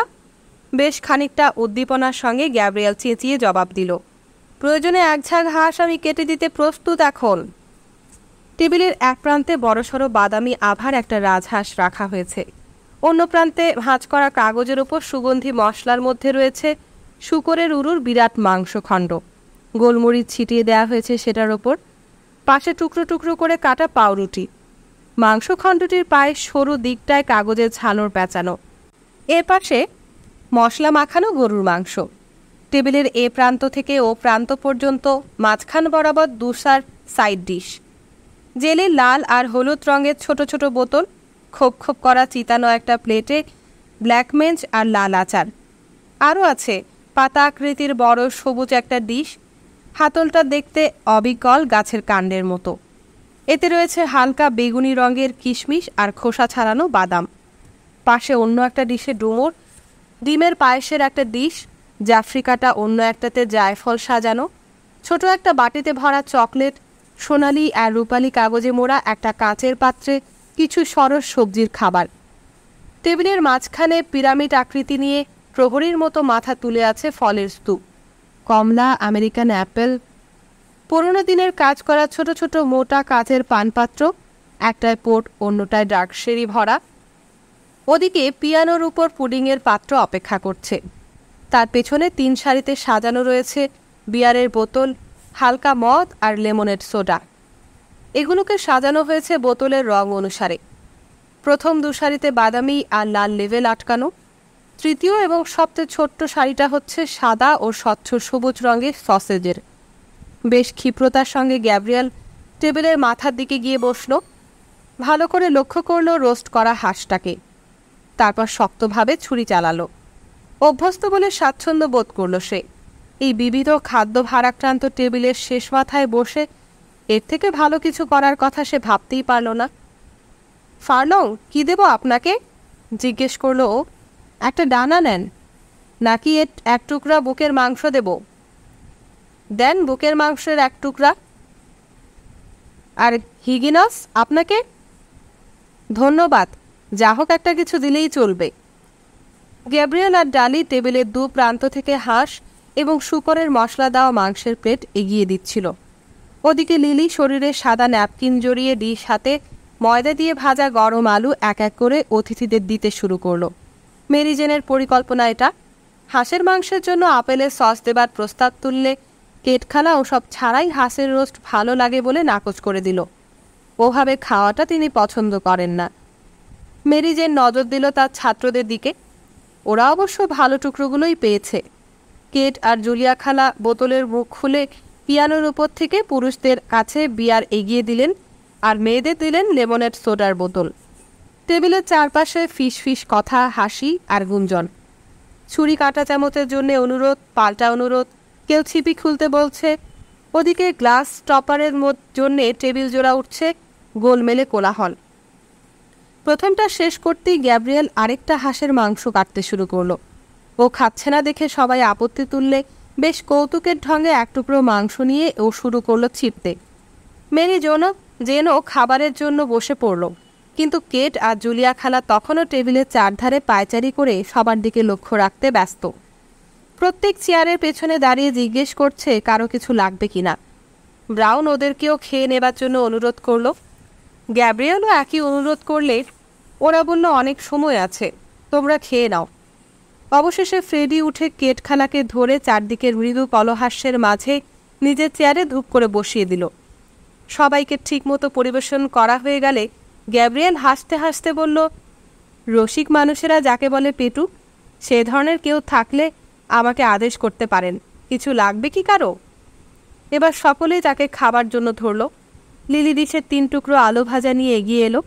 এগুলো সে গ্যাব্রিয়েলের জন্য আলাদা করে রেখেছিল। বেশ, তাই হোক। খাবার আগে 1 ঢোক মদ পান করে গলা ভিজিয়ে গ্যাব্রিয়েল নম্রভাবে বলল, 5 মিনিটের জন্য আমাকে সবাই ভুলে যান, মনে করে নিন আমি এখানে নেই। ও খেতে লাগলো চুপচাপ। টেবিলের উপর থেকে এঁটো প্লেট ডিশ লিলি সরিয়ে নেবার সময় কথা বলছিল সবাই। গ্যাব্রিয়েল আলোচনায় যোগ না দিয়ে শুনল ওরা রয়্যাল থিয়েটারে চলতি অপেরা দল সম্পর্কে আলাপ করছে। দলের প্রধান আকর্ষণ বার্তেল ডার্সি। জাকালো মোচ, গায়ের রং কিছুটা কালচে, বয়সে তরুণ। বেশ প্রশংসিত হলেও ফার্লংয়ের মনে হয় তার কাজের ধরন বড় রুচিহীন, অমার্জিত। ফ্রেডি বলল ডাবলিনের থিয়েটারে মূকাভিনয়ের দ্বিতীয়াংশে একটা নিগ্রো গান গেয়েছিল। প্রচলিত ধারার মধ্যে তার মতো সুন্দর গলা সে আজ পর্যন্ত আর শোনেনি। আপনি কি ওর গান শুনেছেন? টেবিলের অন্য প্রান্তে বসা বার্তেল ডার্সিকে ও জিজ্ঞেস করল। না। বার্তেল ডার্সির গলা আগ্রহ শূন্য। ফ্রেডি মেলিনস পরিষ্কার করে বলল, জিজ্ঞেস করছি তার ব্যাপারে আপনার মতামতটা জানার কৌতূহল অনুভব করে। আমার মনে হয় ওর গলা অসাধারণ। এতে করে ফ্রেডির পক্ষেও সুবিধা হবে ভালো জিনিসটা চিনে নিতে। ব্রাউন টেবিলের ওপার থেকে ফ্রেডিকে সায় দিল। আর গলা থাকলেও সে আর গাইছে না কেন? ফ্রেডির গলায় তীব্র ঝাঁঝ। কালো আদমি বলেই কি? ওর প্রশ্নের কোনো উত্তর দিল না কেউ। মেরি জেন টেবিলের আলোচনাটি পুরনো গীতিনাট্যের দিকে নিয়ে গেল। গয়েটের সিগনন দেখবার জন্যে এক ছাত্র তাকে পাস দিয়েছিল। কি অপূর্ব জিনিসই না সেটা ছিল। কিন্তু বেচারা জর্নিরা বার্নস তাকে অত্যন্ত চিন্তিত করে তুলেছিল। এ প্রসঙ্গে আরও পেছনে দৃষ্টি ফিরিয়ে ব্রাউন ইতালিয়ান নাট্যদলগুলোর কথা পারল, যারা প্রায়ই ডাবলিনে আসত। টিয়েরজেন্স, ইলমা ডি মার্জরকা, কাম্পিনিনির মতো নাট্যদল, আর সেই অবাক করা টিবিনি, গুইগালিনি, রাভেলি, অ্যারাম্বুরোর মতো মন কারা অভিনেতা অভিনেত্রী। সে একদিন গেছে ডাবলিনের। ব্রাউন বলল, যখন সত্যি সত্যি ডাবলিনের সঙ্গীত শোনা যেত। আরও বলল, থিয়েটারের উপরের আসনগুলো তখন রাতের পর রাত ভর্তি হয়ে থাকত। এক রাত্রে একজন ইতালিয়ান গায়ক দর্শক শ্রোতাদের বারংবার অনুরোধে কিভাবে let me like a soldier call গানটা 5 বার গাইতে বাধ্য হয়েছিল। সে কি অপূর্ব সময়, ভোলা যায় না। থিয়েটার সবসময় গমগম করছে। গ্যালারির ছেলেরা উল্লাসের আতিশয্যে বড় বড় নাট্যদলের গাড়ি থেকে ঘোড়া জোয়াল খুলে নিজেরাই হোটেল পর্যন্ত এগিয়ে দিয়ে আসত। সেই সব অসামান্য গীতিনাট্যগুলো তোমরা এখন মঞ্চস্থ করো না কেন? জিজ্ঞেস করল ও। আর সেই হুগো ডিনোরাই, লুক্রেশিয়া বর্জিয়া, হয়তো তোমরা সেই গানগুলো গাইবার মতো গলা খুঁজে পাও না। এছাড়া আর কি হতে পারে? বার্তেল ডার্সি বলল, আমি বলি কি, আমার ধারণা আগের মতো এখনও ভালো কণ্ঠশিল্পী আছে। কোথায় তারা? কথাটা গ্রাহ্য না করে ব্রাউন জানতে চাইল। লন্ডনে আছে, প্যারিসে, মিলানেও রয়েছে। বেশ গরম মেজাজে বলল মিস্টার বার্তেল ডার্সি। উদাহরণ হিসেবে কারুসোর নাম বলা যায়, অসম্ভব ভালো কণ্ঠশিল্পী। আপনি যাদের নাম উল্লেখ করলেন তাদের থেকে কারুসোর মান মোটেই খারাপ না। হতে পারে হয়তো, বলল ব্রাউন, কিন্তু আন্তরিকভাবেই বলছি এ ব্যাপারে আমার ঘোরতর সন্দেহ আছে। আমি অবশ্য কারুসোর গান শোনার জন্যে যে কোনো কিছু ত্যাগ করতে রাজি আছি, বলল মেরি জেন। কেটখালা বিতর্কের মধ্যে না গিয়ে বলল, আমার মনে হয় কণ্ঠশিল্পী একজনই আছে। অবশ্য আমি তাকে ভীষণ পছন্দ করি বলেই এ কথা বলছি। কিন্তু আমার ধারণা তোমরা হয়তো কেউই তার গান শোনোনি। কে সেই শিল্পী, মিস মরকান? নম্রভাবে জানতে চাইল বার্তেল ডার্সি। কেটখালা বলল, পার্কিনসন। আমি তার গান শুনেছিলাম যখন সে খ্যাতির শীর্ষে। আমার মনে হয় খাঁটি গীতিনাট্যের গলা ছিল তারই, যা আর কারো গলায় আমি পাইনি। কি আশ্চর্য! বার্তেল ডার্সির গলায় বিস্ময়। গান তো দূরের কথা, তার নামই আমি কখনো শুনিনি। হ্যাঁ হ্যাঁ, ঠিকই বলেছেন মিস মরকান, ব্রাউন বলল। আমারও মনে পড়ছে পার্কিনসনের কথা, শুনেছি, কিন্তু সে তো খুবই পুরনো দিনের কথা। সত্যিকারের চমকে দেওয়ার মতো চমৎকার খাঁটি গীতল ইংলিশ গানের গায়ক। গলার মধ্যে যেন মধু ছিল। আবেগের আতিশয্যে বলে উঠল কেটখালা। গ্যাব্রিয়েলের খাওয়া ততক্ষণে শেষ। টেবিলের ওপর বিরাট একটা পাত্রে পুডিং রাখা হলো। চামচের সঙ্গে পিরিচের সম্মিলিত শব্দে আবার সচকিত হয়ে উঠল পরিবেশ। গ্যাব্রিয়েলের স্ত্রী চামচে করে পুডিং তুলে প্লেটগুলো টেবিলে রাখছিল। তাকে সাহায্য করল মেরি জেন। প্লেটে পুডিংয়ের পাশে ও র্যামসবেরি অথবা কমলা জেলি, কখনো বা ব্ল্যাকমেঞ্চ ও জ্যাম তুলে দিল। পুডিংটা রান্না করেছে জুলিয়া খালা। সকলেই প্রশংসা করল তাকে। নিজেই কৈফিয়তের সুরে বলল, পুডিংয়ের রঙটা তেমন বাদামি করতে পারলাম না। রসিকতা করল ব্রাউন। তাতে খুব একটা ক্ষতি হয়নি মিস মর্গান। আমার নামটা তো জানেন, আগাগোড়াই আমি ব্রাউন। গ্যাব্রিয়েল ছাড়া সকলেই জুলিয়া খালার পুডিং খেয়ে প্রশংসা করল। গ্যাব্রিয়েল মিষ্টি পছন্দ করে না, তার দিকে সবজির পাত্রটি এগিয়ে দেয়া হলো। ফ্রেডি ম্যালিনসও পুডিংয়ের সঙ্গে একটা স্টক নিয়ে খেল। তাকে বলা হলো রক্তের জন্য সবচেয়ে জরুরি হচ্ছে সবজি, এটা খাওয়া উচিত। ফ্রেডি ম্যালিনসের এখন ডাক্তারের নিয়ম মেনে চলতে হচ্ছিল। মিসেস ম্যালিনস পুরো খাবার সময়টুকু নীরব ছিল। এবার বলল তার ছেলে সপ্তাহখানেকের জন্য মাউন্ট মিলারে যাচ্ছে। টেবিলে সবাই তখন কথার মোড় ঘোরালেন মাউন্ট মিলার প্রসঙ্গে। ওখানকার বাতাস ভারী স্বাস্থ্যকর, আর স্বাস্থ্যনিবাসের সেবা প্রায় তুলনাহীন। সবচেয়ে মজার ব্যাপার, অতিথিদের কাছে তারা 1 পয়সাও কখনো চায় না। অর্থাৎ আপনি বলতে চাচ্ছেন? প্রায় অবাক হওয়ার ঢঙ্গে ব্রাউন জিজ্ঞেস করল, যে কেউ সেখানে গিয়ে হোটেলের মতো বাস করতে পারে, ওদের আদর আপ্যায়ন ভোগ করতে পারে এবং পয়সা কড়ি না দিয়ে ইচ্ছে মতো আবার ফিরে আসতে পারে, তাই তো? বলা যায় অনেকটা তাই, তবে পর্যটকদের অধিকাংশই ফিরে আসার সময় কিছু অনুদান দিয়ে আসে, বলল মেরি জেন। আমাদের চার্চে এ ধরনের একটা প্রতিষ্ঠান থাকতো যদি, অকপটে বলে উঠল ব্রাউন। ও শুনে খুব অবাক হয়ে গেল যে ওখানকার সেবিকারা, তারা নাকি কথাই বলে না, ঘুম থেকেই ভোর 2টোর মধ্যে জেগে উঠে আর ঘুমায় যার যার নিজস্ব কফিনে। জিজ্ঞেস করল, এগুলো কিসের জন্য করা হয়? এসবই ওদের প্রাতিষ্ঠানিক নীতি, দৃঢ়স্বরে উচ্চারণ করল কেট খালা। তা বুঝলাম, কিন্তু নীতিগুলো এমন কেন? জিজ্ঞেস করল ব্রাউন। কেট খালা আবার বলল যে এটাই তাদের নিয়ম, ব্যাস।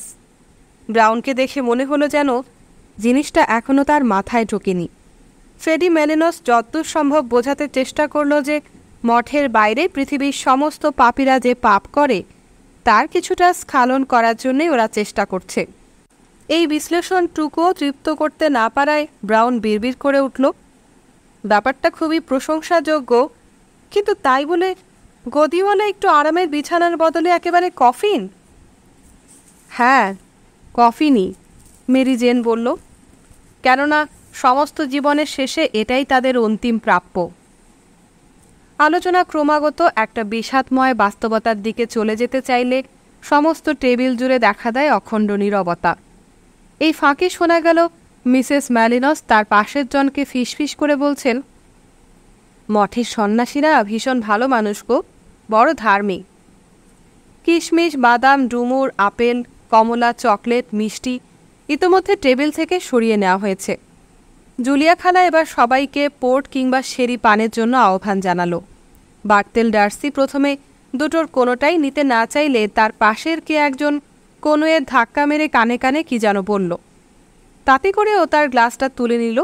আস্তে আস্তে গ্লাসে মদ ভরা হলে আলোচনা ক্লান্ত হয়ে আসে। তারপর সম্পূর্ণ নীরবতার মধ্যে কেবল গ্লাসে মদ ঢালার শব্দ কিংবা হঠাৎ চেয়ার টেনে পুনর্বার ঠিক করে বসার আওয়াজ ছাড়া কিছু শোনা যায় না। মর্গান পরিবারের 3 মহিলা টেবিল ক্লথের দিকে চোখ নামিয়ে তাকিয়ে আছে। কেউ একজন খক খক কেশে এবং তারপর কয়েকজন ভদ্রলোক টেবিলের নীরবতাকে অনুসরণ করে পরস্পর অস্ফুট স্বরে কথা বলে। এভাবে নৈশব্দ জমাট বেঁধে গেলে গ্যাব্রিয়েল চেয়ার ঠেলে উঠে দাঁড়ায়। ফলে অস্ফুট গুঞ্জনটি সহসাই মৃদু উত্তেজনায় রূপ নেয় এবং পরক্ষণেই সমস্ত শব্দ আবার নৈশব্দের মাঝে ঢলে পড়ে। গ্যাব্রিয়েল তার 10টি আঙুল টেবিল ক্লথে ঘষতে ঘষতে উপস্থিত সকলের দিকে তাকিয়ে স্নায়বিক তাড়নায় সলজ্জ হাসে। তার দিকে ফেরানো মুখগুলোর ওপর চোখ বুলিয়ে সে সিলিংয়ে ঝাড়বাতির দিকে তাকায়। পিয়ানোতে তখন একটা ওয়ালজের সুর বাজে। ড্রয়িং রুমের দরজার ওপার থেকে কানে আসে নাচতে থাকা মহিলাদের স্কার্টের সূক্ষ্ম শব্দ। হয়তো বাইরের লোকজন তুষারপাতের মধ্যে দাঁড়িয়ে আলোকিত জানালার দিকে তাকিয়ে আছে, শুনছে ওয়ালজের সুরেলা ধ্বনি। বাইরে এখন পরিষ্কার বাতাস। একটু দূরে পার্ক, গাছগুলোতে তুষার জমে ভারী হয়ে আছে। ওয়েলিংটন মনুমেন্ট পশ্চিম দিকের 15 একরের মতো বিস্তৃত ফসলের মাঠ সমেত জমাট তুষারের আলোয় উজ্জ্বল হয়ে আছে। গ্যাব্রিয়েল শুরু করল, উপস্থিত সুধীবৃন্দ, নির্ধারিত নিয়মানুযায়ী আজ সন্ধ্যায়ও আমার কাঁধে একটি মনোরম ভার অর্পিত হয়েছে, যা সম্পন্ন করা আমার মতো অক্ষম বক্তার জন্যে রীতিমতো দুঃসাধ্য। না না, কি যে বলেন, বলল ব্রাউন। তো যাই হোক, শুধু এটুকু করতে পারি যে আপনাদের কিছু বলার জন্যে আমি আপ্রাণ চেষ্টা করব। আর তাই অল্প কিছু সময় আপনাদের মনোযোগ দাবি করে দু একটা কথায় আজকের অনুষ্ঠান বিষয়ে আমার অনুভবগুলোকে প্রকাশ করার চেষ্টা করব। আপনারা সবাই জানেন যে এই চমৎকার আতিথেয়তাময় পরিবেশে, এই অতিথি বৎসল হার্দিকতার ছায়ায় এটাই আমাদের প্রথম সমাগম নয়। প্রাণপ্রাচুর্যে ভরা কতিপয় ভালো মহিলার কাছ থেকে বাৎসল্য গ্রহীতা হিসেবে, কিংবা আরও স্পষ্ট করে বলা যেতে পারে বাৎসল্যের শিকার হওয়ার ঘটনা আমাদের এটাই প্রথম নয়। গ্যাব্রিয়েল শূন্যে হাত ঘুরিয়ে একটি বৃত্ত সংকেত নির্মাণ করে থামল।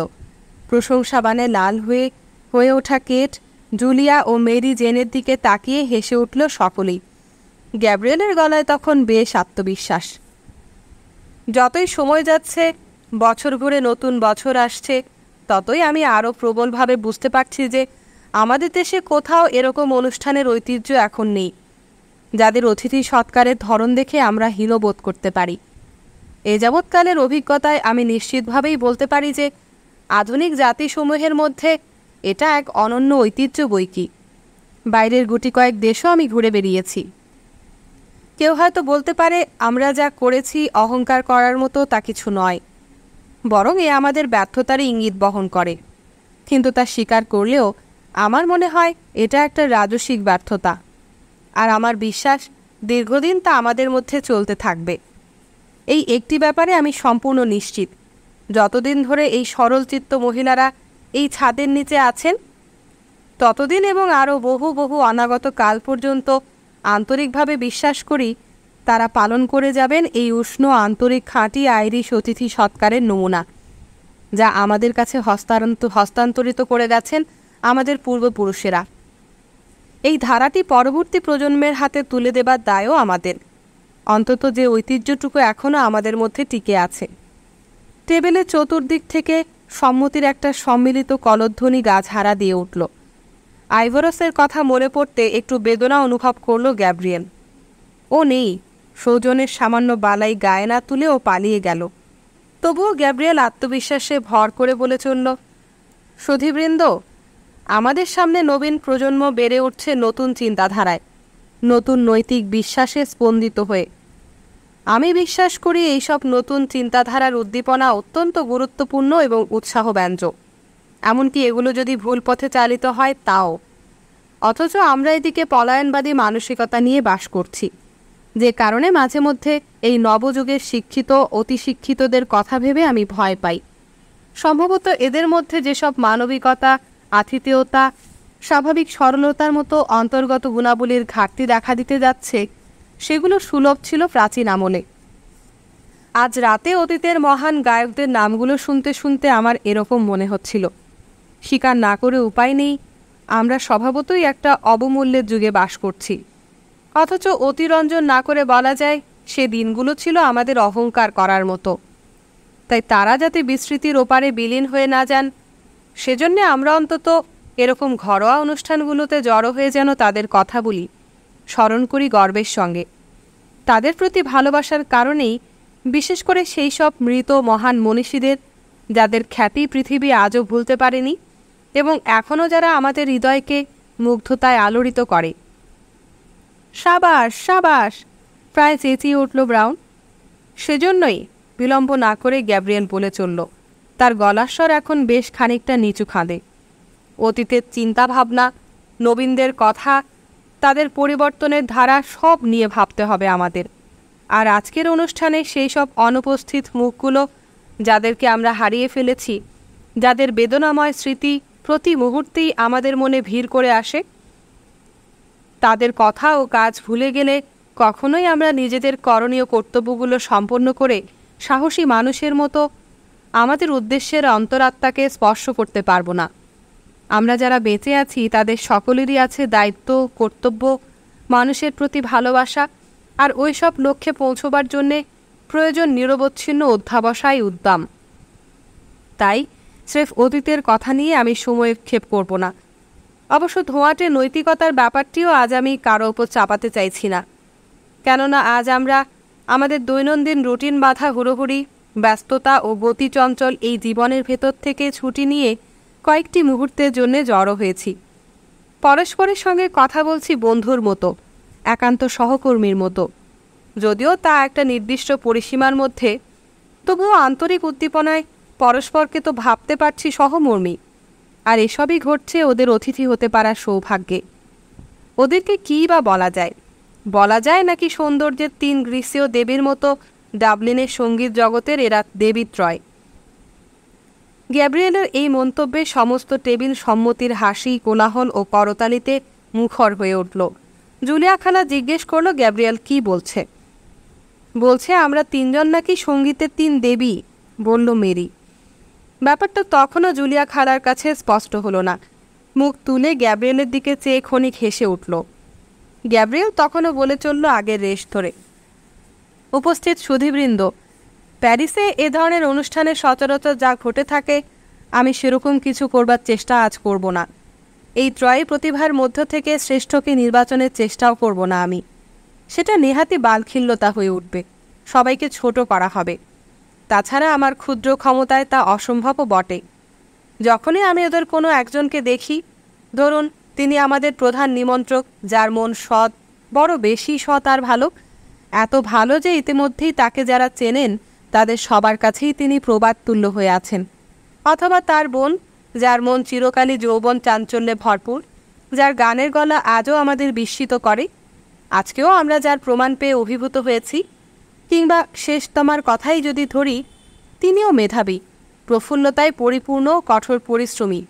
স্বীকার করতে বাধা নেই এমন ভাগ্নিও দ্বিতীয়টি পাওয়া ভার। এদের 3 জনের মধ্যে থেকে সম্মানিত সুধীবৃন্দ নির্বাচন করে কোনো একজনকে শ্রেষ্ঠ খেতাব দেওয়াও রীতিমতো দুঃসাধ্য। গ্যাব্রিয়েল এবার মুহূর্তের জন্য তার খালাদের দিকে তাকালো। জুলিয়া খালার মুখময় বিস্তৃত হাসি, কেট খালার চোখ উপচে উঠেছে অশ্রুবিন্দুতে। খালা তাড়াতাড়ি গ্যাব্রিয়েলের দিক থেকে চোখ সরিয়ে নিল। গ্যাব্রিয়েলের অবয়ব তখন উজ্জ্বল, দাম্ভিক, অত্যন্ত সাবলীলভাবে মদের গ্লাসটি তুলে নিয়ে সমান গতিতে সে বলে চলল, আসুন আমরা একসঙ্গে 3 জনের স্বাস্থ্য পান করি। ওদের স্বাস্থ্য, অর্থ, দীর্ঘজীবন, সুখ ও স্বস্তি কামনা করে পান করি, যেন ওরা এই গর্ব ও আত্মবিজয়ের অবস্থান দীর্ঘকাল ধরে বজায় রাখতে পারেন, যেন এই সম্মান ও ভালোবাসার গৌরব নিয়ে আমাদের হৃদয়ে আরও দীর্ঘকাল ধরে বাস করে যেতে পারেন। হাতে গ্লাস নিয়ে সমস্ত অভ্যাগত উঠে দাঁড়ালো। বসে থাকা আমন্ত্রক 3 মহিলার দিকে ফিরে ব্রাউনের পরিচালনায় তারা সমস্বরে গেয়ে উঠল, যেই হেতু তারা প্রাণ চঞ্চল সঙ্গী সাথী, যেই হেতু তারা প্রাণ চঞ্চল সঙ্গী সাথী, যেই হেতু তারা প্রাণ চঞ্চল সঙ্গী সাথী, এই কথা কেউ করতে পারে না অস্বীকার। কেট খালা এবার সামনাসামনি চোখ মুছল রুমালে। জুলিয়া খালাকেও কেমন আবেগে থরথর লাগছিল। কাঁটা চামচ দিয়ে ফ্রেডি মেলিনস আস্তে আস্তে টেবিলে টোকা দিচ্ছিল। বাকিরা গাইতে গাইতে একে অন্যের দিকে চাওয়াচাই করল, যেন এটা একটা সঙ্গীত সম্মেলন। যদিও তারা সবাই স্বতঃস্ফূর্তভাবে গাচ্ছে, যদি না সে বলে একটি কথাও মিথ্যে তার, যদি না সে বলে একটি কথাও মিথ্যে তার, গাইতে গাইতে আবার সবাই তাদের নিমন্ত্রকদের দিকে ফেরে। যেই হেতু তারা প্রাণ চঞ্চল সঙ্গী সাথী, যেই হেতু তারা প্রাণ চঞ্চল সঙ্গী সাথী, যেই হেতু তারা প্রাণ চঞ্চল সঙ্গী সাথী, এই কথা কেউ করতে পারে না অস্বীকার। গান শেষ হবার পরপরই সকলের করতালি ও কলহাস্যে গমগম করে ওঠে ঘর। খাবার ঘরের বাইরে থেকেও অন্যান্য অতিথির মুহুর্মুহু আনন্দধ্বনি ওঠে। ফ্রেডি মেলিনসের টেবিলে কাঁটা চামচের সশব্দ ধ্বনি যেন সকলের হয়ে অগ্রণী ভূমিকা পালন করে। হল ঘরে ওরা দাঁড়িয়েছিল। খোলা দরজা দিয়ে আসছিল ভোরের হাড় কাঁপানো ঠান্ডা বাতাস। কেট খালা বলল, দরজাটাকেও বন্ধ করো, মিসেস মেলিনসের আবার ঠান্ডা লেগে যাবে। ব্রাউন বাইরে গেছে কেট খালা, মেরি বলল। ব্রাউন কোন জায়গাটায় নেই বলো তো, গলা নামিয়ে বলল কেট খালা। তার গলার স্বর শুনে হেসে উঠল মেরি। ঠিকই বলেছেন, দুষ্টুমি করেও বলল, সব ব্যাপারেই ও কি মনোযোগী। বড়দিন এলেই ও যেন হাওয়ার মতো সব কিছুর ওপর হুমড়ি খেয়ে পড়ে। আগের মতোই নিচু স্বরে বলে কেট খালা হেসে ওঠে। মেরি, ওকে তাড়াতাড়ি ভেতরে ডেকে দরজাটা বন্ধ করতে বলো, আমার কথাগুলো আবার শুনে ফেললো কিনা কে জানে। তখনই হল ঘরের দরজা ফাঁক করে ব্রাউনকে ঘরে ঢুকতে দেখা গেল। হাসিতে যেন তার দম ফেটে যাচ্ছে। গায়ে কলারওয়ালা লম্বা সবুজ ওভারকোট, তাতে বড় বড় বোতাম, মাথায় গোলাকার পশমের টুপি। তুষার বিছানো জাহাজ ঘাটির দিকে সবার দৃষ্টি আকর্ষণ করে সে। ওদিক থেকে কাঁপতে কাঁপতে তীক্ষ্ণ প্রলম্বিত স্বরে ভেসে আসছিল জাহাজের হুইসেল। ফ্রেডি বোধহয় ডাবলিনের সমস্ত ঘোড়াগাড়ি বের করে নিয়ে আসবে, ও বলল। অফিস ঘরের পেছনে জানলার ছোট্ট কাঁচ থেকে সরে এলো গ্যাব্রিয়েল। তুষার আটকে যাওয়া ওভারকোটের সঙ্গে রীতিমতো কিছুক্ষণ যুদ্ধ করেও বলল, রেটা এখনও নামেনি। ও পোশাকটা একটু ঠিক করে নিচ্ছে, কেট খালা বলল। পিয়ানো বাজাচ্ছে কে? জানতে চাইল গ্যাব্রিয়েল। কই, কেউ না তো, ওরা সবাই চলে গেছে। না না কেট খালা, মেরি বলল। বার্টেল ডার্সি আর ও ক্যালাঘান এখনও যায়নি। যেই হোক না, বড় বিষণ্ণ সুর তুলেছে, গ্যাব্রিয়েল বলল। মেরি পলকের জন্য একবার গ্যাব্রিয়েল আর ব্রাউনের দিকে তাকিয়ে কান ছাকালো। তুষারপাতের জন্য শরীরে যেভাবে কাপড় জড়িয়েছেন দেখে বুক ঠান্ডা হয়ে আসছে। এভাবে আপনাদের যেতে দেওয়াটা আমার ভালো লাগছে না। আমার কিন্তু অন্যরকম মনে হচ্ছে, বেশ উৎসাহ নিয়ে ভারী গলায় ব্রাউন বলল। পাতা মারানো মর্মর শব্দ তুলে গ্রামের পথ হাঁটা কিংবা চমৎকার সুরঙ্গ পথের ভিতর দিয়ে দ্রুত গাড়ি চালানোর চাইতে আমার কিছু এমন আবহাওয়াতে বেরোতে মজা লাগে। দেশে থাকতে আমরা তখন ঝরঝরে তুষার পড়া দিনে স্বাস্থ্যবান ঘোড়া আর মজবুত গাড়ির ব্যবহার করতাম। জুলিয়া খালার গলায় স্মৃতিমন্থনের আভাস। ও স্বাস্থ্যবান সেই ঘোড়া, সেই অবিস্মরণীয় জনি, হাসতে হাসতে বলল মেরি। গ্যাব্রিয়েল আর কেট খালা ওর সঙ্গে হাসিতে ঢলে পড়ল। কি হয়েছে, জনিকে নিয়ে আবার কোনো রহস্য আছে নাকি? জিজ্ঞেস করল ব্রাউন। মরহুম প্যাট্রিক মর্গান আমাদের দাদা, অর্থাৎ, গ্যাব্রিয়েল ব্যাখ্যা করে, পরবর্তীকালে যিনি বৃদ্ধ ভদ্রলোক নামে পরিচিত হয়েছিলেন ব্লু বয়লার হিসেবে। তুমি থামো গ্যাব্রিয়েল, কেট খালা হাসতে হাসতে বললেন। তার স্টার্চ মিল ছিল। না হয় তাই হলো, ব্লু বয়লার কিংবা স্টার্চ মিলে কিছু যায় আসে না। গ্যাব্রিয়েল হাসতে হাসতে বলল। এই বৃদ্ধ ভদ্রলোকটির একটা ঘোড়া ছিল, নাম তার জনি। ঘোড়াটা বুড়োর কারখানায় কাজ করত। শিরিষের আঠা তৈরির সময় অনবরত ঘুরে ঘুরে কারখানাটা চালু রাখত এই ঘোড়া। খুব ভালোভাবেই চলছিল। হঠাৎ একদিন শুরু হলো জনির মর্মান্তিক অধ্যায়। কোনো এক মনোরম দিনে বুড়োর হঠাৎ ইচ্ছে জাগলো সে সামরিক কায়দায় পার্কে ঘোড়া ছোটাবে। কথায় কিছুটা করুণা এনে কেট খালা বলল, ঈশ্বর তার আত্মার মঙ্গল করুন। হ্যাঁ, যা বলছিলাম, গ্যাব্রিয়েল বলে চলল। সত্যি সত্যি বৃদ্ধ লোকটি একদিন জনিকে সামরিক কায়দায় সাজালো, নিজেও পরল সবথেকে ভালো লম্বাটে একটা টুপি, চামড়ার শক্ত গলাবন্ধনী, তারপর চমৎকার কেতাদুরস্ত ভাব নিয়ে উত্তরাধিকার সূত্রে পাওয়া বিরাট প্রাসাদ তুল্য বাড়ির ফটক পেরিয়ে ঘোড়া ছুটিয়ে বের হলো, হয়তো ব্যাকলেনের ওদিকে কোথাও। গ্যাব্রিয়েলের বলার ঢং দেখে সবাই হেসে উঠল, মিসেস ম্যালিনসও বাদ গেল না। কেট খালা বলল, উনি কিন্তু আসলেই ব্যাকলেনে থাকতেন না, শুধু তার কারখানাটাই ওখানে ছিল। আবার শুরু করলো গ্যাব্রিয়েল। বাপকেলে প্রাসাদ থেকে বের হয়ে তিনি জনির পিঠে বসে ছুটে চললেন। বেশ সুন্দরভাবেই ঘটনা এগিয়ে যাচ্ছিল যতক্ষণ পর্যন্ত না জনি কিং বিলির ভাস্কর্যের সামনে এসে পৌঁছল। কি জানি কিং বিলি যে ঘোড়াটার পিঠে বসেছিল তার প্রেমে পড়ে কিনা, কিংবা আবার কারখানায় ফিরে যাবার চিন্তা মাথায় এসেছিল বলে কিনা, বুড়ো ভদ্রলোক ভাস্কর্যের চতুর্দিকে কেবল ঘুরে ঘুরে হাঁটতে লাগলেন। সকলের অট্টহাসির মাঝখানে গ্যাব্রিয়েল গলস পরা পায়ে বৃদ্ধের ঘুরে ঘুরে হাঁটা বোঝাতে একটা বৃত্ত আঁকল। ঘুরছেন তো ঘুরছেন, ভাস্কর্যের চতুর্দিকে বারবার ঘুরছেন। গ্যাব্রিয়েল বলল, বৃদ্ধ ভদ্রলোকটি নিদারুণ আত্মম্ভরিতায় ভুগতেন, রকচটা মেজাজও তার কম ছিল না। চলো চলো হে জনাব, ভেবেছোটা কি? হ্যাঁ, এই যে স্যার জনি, হাঁটো। কি অসাধারণ ভালো ব্যবহার করছি, তবু দেখো ঘোড়াটা যদি কিছু বুঝতে পারে না। অনুকরণ করে করে বলতে গেলে হাসির দমক সকলের আরও বেড়ে যায়। হলঘরের দরজায় তখন কড়া নড়ে উঠলে দমকটা কমে আসে। দরজা খুলতে ছুটে যায় মেরি। ফ্রেডি ভেতরে ঢোকে, তার টুপি পেছনে কাত করা, ঠান্ডায় কাঁপছে কাঁধ দুটো, কাপড় ঝাড়তে ঝাড়তে জোরে জোরে শ্বাস নেয়। গাড়ি পেলাম একটা মাত্র, ফ্রেডি বলল। অসুবিধে নেই, জাহাজ ঘাটির পথে আরেকটা পেয়ে যাব আমরা, বলল গ্যাব্রিয়েল। হ্যাঁ, কি আর করা যাবে, কেট খালা বলল। মিসেস ম্যালিনসকে আর আটকে রাখা ঠিক হয় না। ম্যালিনসকে ঘোড়ার গাড়িতে ওঠাতে ফ্রেডি আর ব্রাউনকে বেশ কসরত করতে হলো। শেষ পর্যন্ত অনেক কষ্টে তাকে ওঠানো হলো গাড়ির মধ্যে। তারপর ফ্রেডি গাড়িতে উঠে অনেকক্ষণ সময় নিয়ে মাকে ঠিকমতো বসিয়ে দিল। ফ্রেডি ব্রাউনকেও গাড়িতে ওঠার জন্য অনুরোধ জানালো। গাড়িতে ও উঠবে কিনা তাই অনেক তর্কবিতর্কের পর উঠে বসল ব্রাউন। গাড়োয়ান হাঁটুর উপর চাদরটা ভাঁজ করে রেখে গন্তব্য জানার জন্য ওদের দিকে ছুটল। এলোপাথারি কথার ঝড় উঠল আবার। ফ্রেডি এবং ব্রাউন দুজনের গাড়ি জানলার বাইরে মাথা বের করে যার যার গন্তব্য জানিয়ে দিল চালককে। যাবার পথে ঠিক কোন জায়গাটায় ব্রাউনকে নামিয়ে দেওয়া হবে তা নিয়ে বাঁধল সমস্যা। ওদিকে কেট আর জুলিয়া খালা এবং মেরি জেন ওদেরকে একটা মীমাংসা করে দেবার জন্যে গাড়ির পাশ থেকে উল্টাপাল্টা নির্দেশ দিতে গেলে ব্যাপারটা আরও বেশ জটিল হয়ে ওঠে। সকলেই হাসাহাসি শুরু করে। ফ্রেডি তো হাসির চোটে কথাই বলতে পারে না। সে তার বিরাট আকৃতির টুপি মাথায় রেখে ভয়ে ভয়ে একবার জানলার বাইরে মাথা বের করে, একবার ভেতরে নিয়ে তার মাকে জানান দেয়। শেষ পর্যন্ত আলোচনাটা কোথায় গিয়ে দাঁড়ালো?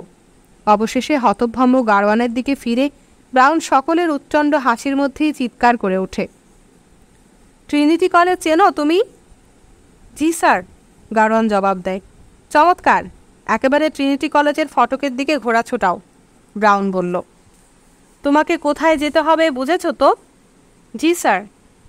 পাখির মতো উড়ে যাও তো দেখি ট্রিনিটি কলেজে। যাচ্ছি স্যার। গাড়োয়ানের চাবুকের বাড়ি পড়তেই ক্যাচ ক্যাচ শব্দ তুলে পারস্পরিক বিদায় সম্ভাষণ ও উচ্ছল কলহাস্যের মধ্য দিয়ে গাড়ি চলতে শুরু করলো জাহাজঘাটির পথ বরাবর। দরজার সামনে অন্য সবার সঙ্গে গ্যাব্রিয়েল নেই। হলঘরের অন্ধকার অংশটায় সে দাঁড়িয়ে দাঁড়িয়ে সিঁড়ির উপরের দিকে তাকিয়েছিল। সিঁড়ির প্রথম সোপানের উপর একজন মহিলা দাঁড়িয়েছিল ঈষৎ অন্ধকার ছায়ার মধ্যে। গ্যাব্রিয়েল তার চেহারা দেখতে না পেলেও একটা মৃন্ময় মূর্তি এবং তার স্কার্টের নিচের ফিকে লাল অংশগুলো দেখতে পাচ্ছিল। মৃন্ময়ীটি তার স্ত্রী। সিঁড়ির গোলাকার পিল পেতে ঠেস দিয়ে মূর্তিটি তন্ময় হয়ে কি যেন শুনছে। গ্যাব্রিয়েল তার তন্ময়তা দেখে বেশ অবাক হলো এবং নিজেও কান পেতে চেষ্টা করলো কিছু শোনা যায় কিনা। কিন্তু তার শ্রবণের সামনের দিক থেকে হাসি ও বিতর্কের মৃদু গুঞ্জন আর পিয়ানোতে কোনো সুরের হালকা ঝংকার ও কতিপয় মানুষের কোরাস গাওয়ার অস্পষ্ট ধ্বনি সংঘাত ছাড়া আর কিছু পৌঁছল না। সে তখনও হলঘরের অন্ধকারে দাঁড়িয়ে স্ত্রীকে দেখছিল আর বাতাসে কান পেতে ধরতে চেষ্টা করছিল গলাটা কার, কে গাইছে। তার দাঁড়ানোর ভঙ্গিতে এমন এক রহস্য ও দেবীসুলভ লাবণ্য ছিল যে তাকে কোনো কিছুর প্রতীকের মতো মনে হচ্ছিল। নিজেকেই প্রশ্ন করল, একজন মহিলা যে অন্ধকারে প্রচ্ছন্ন সিঁড়িতে মৃন্ময়ীর মতো দাঁড়িয়ে দূর থেকে ভেসে আসা সঙ্গীতের সুর শুনছে, সেই মহিলা কিসের প্রতীক হতে পারে? যদি চিত্রশিল্পী হতো তবে এভাবে দাঁড়িয়ে থাকার ধরনটি ব্যবহার করে সে ওর ছবি আঁকত, আর সেই ছবিতে তার পশমের নীল টুপিটাকে অন্ধকারের পটভূমিতে চুলের সঙ্গে মিশিয়ে সদম্ভে তামাটে রঙে আঁকত, আর স্কার্টের অন্ধকারাচ্ছন্ন কালো অংশ ভরে দিত উজ্জ্বল আলোয়। সে যদি চিত্রশিল্পী হতো তবে সেই ছবিটার নাম দিত ঠিক দূরের সঙ্গীত। হলঘরের সদর দরজা বন্ধ করে কেট খালা, জুলিয়া খালা আর মেরি ভেতরে আসে। তখনও হাসছিল ওরা। কি ভয়ঙ্কর এই ফ্রেডিটা, মেরি মন্তব্য করে, তাই না? কিছু না বলে গ্যাব্রিয়েল ইশারায় স্ত্রীকে দেখায়। সদর দরজা বন্ধ থাকাতে এখন কণ্ঠস্বর ও পিয়ানোর সুর আরও স্পষ্ট শোনা যায়। সবাইকে চুপ থাকতে হাত তুলে ইশারা করে গ্যাব্রিয়েল। গান শুনে মনে হয় ওটা কোনো প্রাচীন আইরিশ সঙ্গীত, কিন্তু গানের শব্দ বা গলার স্বর শুনে কি গাচ্ছে বোঝা যাচ্ছে না। যে গাচ্ছে হয়তো তার ঠান্ডা লেগেছে, ফ্যাসফ্যাসে গলা আর দূরত্বের জন্য গানটিকে লাগছে শোকাচ্ছন্ন বিলাপের মতো। সেই ছায়াময় আলোর আবহাওয়ায় সুরের কম্পন তুলে কণ্ঠটি গানের বেদনাময় শব্দগুলো উচ্চারণ করে যাচ্ছে। আহা, বৃষ্টি ঝরে পড়ে সুকঠিন আমার তালায় এবং শিশির দায়ে সিক্ত করে আমার শরীর, আমার শিশুটি শীতে ঘুমিয়ে পড়েছে। তাই তো, গান গাইছে বার্টেল ডার্সি। সারা রাত নিশ্চয়ই ও গাইবে না, মেরি বলল। তবু যাওয়ার আগে ওকে ধরে একটা গান গাওয়াতে হবে। তাই করো, যাও মেরি জেন, কেট খালা বলল। মেরি তাড়াহুড়ো করে সিঁড়ির দিকে ছুটল, কিন্তু তার পৌঁছবার আগেই গান থেমে গেল মাঝপথে। পিয়ানোর আওয়াজ আর পাওয়া গেল না। হায় ঈশ্বর, সে চেঁচিয়ে উঠল। ওকে নেমে আসছে গ্রেটা। গ্যাব্রিয়েল শুনল তার স্ত্রী হ্যাঁ মন্তব্যটি। দেখল সেও নেমে আসছে তাদের দিকে। তার কয়েক ধাপ পেছনেই বার্টেল ডার্সি এবং ও ক্যালাঘান। আশ্চর্য ডার্সি, আগের মতো চেঁচিয়ে উঠল মেরি। একেবারে জঘন্যভাবে থামিয়ে দিলেন। সুরটা কি চমৎকারই না ছিল! আমরা সবাই কি আগ্রহী না শুনছিলাম? পুরো সন্ধেটাই আমি ওর কাছে ছিলাম, ও ক্যালাঘান বলল। অবশ্য আমি একা নই, মিসেস কনরয়ও ছিলেন। উনি অবশ্য বলছিলেন এত বেশি ঠান্ডা লেগেছে যে একটুও গাইতে পারবেন না। কেট খালা বলল, ডার্সি নিশ্চয়ই স্বীকার করবে তুমি ওদেরকে ডাহা মিথ্যে বলেছ। না না, খেয়াল করেননি আমার গলাটা কেমন কাকের মতো বিশ্রী শোনাচ্ছিল? ডার্সির কথায় কেমন একটা রূঢ়তার ছাপ। ভাড়ার ঘরে গিয়ে ওভারকোটটা গায়ে চড়ায়ও। ডার্সির অমন প্রত্যুত্তরে সবাই হতচকিত হয়ে পড়ে। বলার মতো কেউ কিছু খুঁজে পায় না। কেট খালা ভ্রু উঁচিয়ে ব্যাপারটা চেপে যাবার জন্য সবাইকে ইশারা করে। বেশ সতর্কতায় চতুর্দিকে ঘাড় ঘুরিয়ে দেখে বেজার মনে দাঁড়িয়ে আছে ডার্সি। কি বাজে আবহাওয়া! অনেকক্ষণ নিশ্চুপ থাকার পর জুলিয়া খালা মুখ খুলে, আর বলো না, সবার ঠান্ডা লাগছে। প্রায় সঙ্গে সঙ্গেই কেট খালা উত্তর দিল, সবার? মেরি বলল, ওরা বলছে গত 30 বছর নাকি এমন তুষারপাত দেখেনি। সকালে কাগজে পড়লাম সমস্ত আয়ারল্যান্ডে নাকি একই অবস্থা। জুলিয়া খালার গলায় বিষণ্ণতা। তুষারপাত দেখতে কি ভালোই না লাগে? আমারও, ও ক্যালাঘান বলল। আসলে ঝরঝর করে তুষার না পড়লে বড়দিন বলে মনেই হয় না। আবার দেখো, বেচারা ডার্সি তুষার পড়া পছন্দই করে না, কেট খালা বলল হাসতে হাসতে। ইতিমধ্যে ডার্সি শরীরে কাপড় চোপড় জড়িয়ে বোতাম লাগিয়ে ভাড়ার ঘর থেকে বেরিয়ে এসেছে। বিপর্যস্ত কণ্ঠে ও তার ঠান্ডা লাগার আদি অন্ত আওড়ালো। সকলেই যে যার মতো উপদেশ দিল। বলল, খুবই দুঃখজনক ব্যাপার, রাতের হিমেল বাতাস যাতে গলায় না লাগে সে ব্যাপারে সাবধান থাকা উচিত। গ্যাব্রিয়েলের লক্ষ্য তার স্ত্রীর দিকে। এতক্ষণের আলাপচারিতায় সে অংশ নেয়নি। ধুলোমলিন ফ্যান লাইটের নিচে দাঁড়িয়েছিল সে ঠায়। গ্যাস চুল্লির শিখায় তার এলোমেলো তামাটে চুল চিকচিক করছে। এই চুল কদিন আগে চুল্লির পাশে বসে শুকোতে দেখেছিল গ্যাব্রিয়েল। আগের মতোই স্থির চিত্র হয়ে দাঁড়িয়ে আছে সে, যেন এই কথাবার্তা বাকবিতণ্ডা সম্পর্কে গ্রেটার কোনো চেতনা নেই। অবশেষে গ্রেটা এগিয়ে আসে। গ্যাব্রিয়েল দেখতে পায় তার চিবুক লজ্জায় হালকা লাল হয়ে উঠেছে, জল জল করছে চোখ দুটো। কেমন এক আনন্দের অন্তঃস্রোতে গ্যাব্রিয়েলের বুক লাফিয়ে ওঠে অকস্মাৎ। ডার্সি, মুখ খুলে গ্রেটা, যে গানটি আপনি গাইলেন কি যেন তার নাম? সম্ভবত প্রতারিত যুবতীর গাথা, ডার্সি বলে। ঠিক মনে করতে পারছি না। কেন, জানেন নাকি গানটা? প্রতারিত যুবতীর গাথা বিড়বিড় করে উচ্চারণ করেও। নামটা মনে করতে পারছিলাম না। কি চমৎকার আজকের আবহাওয়া, মেরি দুঃখ প্রকাশ করে। অথচ আপনার গলাটা আজ ঠিক নেই, কি যে খারাপ লাগছে। থাক মেরি, কেট খালা বলল, মিস্টার ডার্সিকে আর বিরক্ত করো না। আমি চাই না ও আবার তোমাদের উৎপাতে পড়ুক। যাবার জন্য সবাই প্রস্তুত বুঝতে পেরে কেট খালা সবাইকে দরজার দিকে নিয়ে যায়। পরস্পর পরস্পরকে বিদায় জানায় ওরা। শুভরাত্রি আর চমৎকার সন্ধেটার জন্য ধন্যবাদ কেট খালা। বিদায় গ্যাব্রিয়েল, আবার দেখা হবে গ্রেটা। অসংখ্য ধন্যবাদ কেট খালা, শুভরাত্রি। শুভরাত্রি জুলিয়া খালা। ও তাই তো, শুভরাত্রি গ্রেটা। কোথায় ছিলে, তোমাকে তো দেখতেই পাইনি। শুভরাত্রি। শুভরাত্রি ডার্সি, শুভরাত্রি ও ক্যালাঘান। শুভরাত্রি, আসি মিস মর্কান। শুভরাত্রি আবার। হ্যাঁ, সবাইকে আবার বিদায়। শুভরাত্রি, ভালোই ভালোই সব ঘরে ফেরো। শুভরাত্রি, বিদায়। ভোরের শরীর জোড়া অস্ফুট অন্ধকার। নিস্তেজ হলদেটে আলো বাড়িঘর আর নদীর উপর এসে পড়েছে। মনে হয় আকাশটা নেমে এসেছে যেন। পায়ের তলায় গলা বরফ, ছাদের উপর জাহাজ ঘাটিতে রেলিংয়ের ওপর টুকরো টুকরো বরফের চাই, আঁকাবাঁকা বরফ গলা পানির স্রোত। সড়কের ঝাপসা অস্পষ্ট আবহাওয়ার মধ্যে বন্দরের লালচে আলো জ্বলছে তখনও। নদীর ওপারে ভারী গুমোট আকাশের নিচে ফোরকোর্টের প্রাচীন প্রাসাদ ভুতুরে বাড়ির মতো দাঁড়িয়ে আছে। গ্যাব্রিয়েলের আগে আগে ডার্সির সঙ্গে হাঁটছে গ্রেটা। তার এক হাতে ঝুলছে বাদামি রঙের একটা জুতোর মোড়ক। বরফ কাদার হাত থেকে বাঁচানোর জন্যে অন্য হাত ধরে রেখেছে স্কার্টের কাপড়। এখন আর সেই মোহনীয় দেবীর মতো লাগছে না তাকে। গ্যাব্রিয়েলের চোখ তবু তৃপ্তিতে জলজল করে। দুরন্ত বেগে রক্ত ছোটে তার শিরার মধ্যে, আর মাথার মধ্যে বয়ে যায় অহংকার, আনন্দ, কামনা ও নির্ভীকতা ভাবনার দ্বৈরথ। যেন বস্তুভারহীন একেবারে খাড়া দেহে গ্রেটা তার আগে আগে হেঁটে যাচ্ছে। অকস্মাৎ গ্যাব্রিয়েলের ইচ্ছা হয় নিঃশব্দে ছুটে গিয়ে তাকে ধরে ফেলে, হাতের মৃদু স্পর্শ রাখে তার ঘাড়ে, থরথর আবেগে চঞ্চল হয়ে বোকার মতো তার কানে কানে যা ইচ্ছা তাই বলে। গ্রেটাকে এত বেশি দুর্বল ও কোমল মনে হয় যে গ্যাব্রিয়েলের ইচ্ছা করে তাকে কোনো কিছুর সঙ্গে ঠেস দিয়ে জাপটে ধরে, তারপর সবার কাছ থেকে সরে একা হয়ে যায়। দুজন সম্পূর্ণ একা। তাদের যুগল জীবনের নিভৃত মুহূর্তগুলো অকস্মাৎ নক্ষত্রের মতো ফুটে ওঠে। সকালে নাস্তার টেবিলে সরঞ্জামের পাশে পড়েছিল সূর্যমুখী রঙের খাম। কিছুক্ষণ আগে পরম আদরে সে ওতে হাত বুলিয়েছে। বাইরে চিরহরিৎ আইভিলতার ঝাড় থেকে কানে আসছিল কাঁপা কাঁপা ক্ষীণ পাখির শব্দ, কিচমিচ কিচমিচ। মেঝে পর্যন্ত ঝোলানো জানালার রোদ ঝলমল পর্দা কাঁপছিল হাওয়ায়। সেদিন সুখের তাড়নায় সে খেতে পারেনি কিছুই। ওরা প্ল্যাটফর্মের পাশে ভিড়ের মধ্যে দাঁড়িয়ে আছে। গ্যাব্রিয়েল গ্লোভ পরা স্ত্রীর উষ্ণ হাতে টিকিটটা গুজে দেয়। কনকনে ঠান্ডা চতুর্দিকে। জাফরিকাটা এক জানলার মধ্যে দিয়ে ওরা দেখতে পায় ফার্নেসের গনগনে আগুনের পাশে একটা লোক বোতল তৈরির কাজে ব্যস্ত। শীতে কাঁপছে শরীর। এত কাছাকাছি ওরা দাঁড়িয়ে যেন গ্রেটার মুখ ওর মুখের সঙ্গে মিশে আছে। গ্যাব্রিয়েল সেই ঠান্ডা হিম বাতাসে গ্রেটার মুখে সুঘ্রাণ পায়। কেমন এক ঘোরের মধ্যে হঠাৎ ও ফার্নেসের পাশের লোকটিকে জিজ্ঞেস করে, শুনছেন ভাই, চুলিটা কি গরম? কিন্তু ফার্নেসের দাউ দাউ গর্জনে লোকটা তার কথা শুনতে পায় না। আগের মতোই নিজের কাজ করে যায় লোকটা।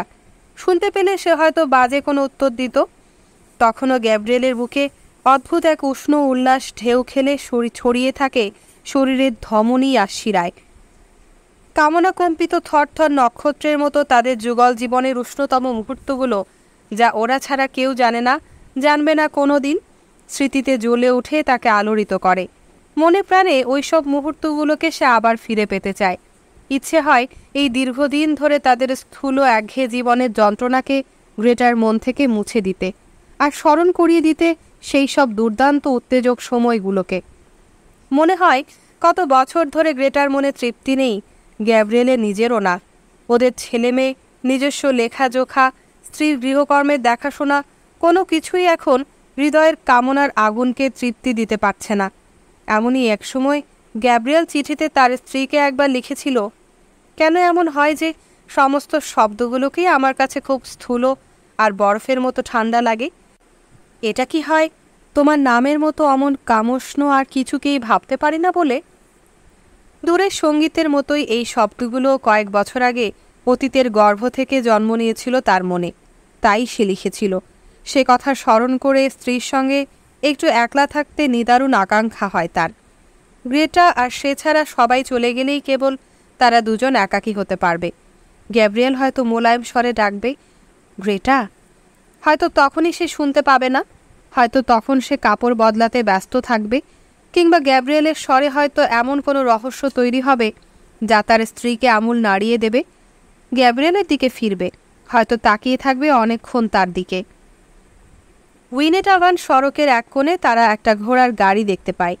গাড়ির রকম ঝকম আওয়াজে তার ভালো লাগে, কেননা এই আওয়াজটাই তাকে জটলার হাত থেকে মুক্তি দেবে, ওদের কথাবার্তার হাত থেকে বাঁচাবে। গ্যাব্রিয়েলের স্ত্রী জানলার বাইরে তাকায়। ওকে খুব ক্লান্ত লাগে।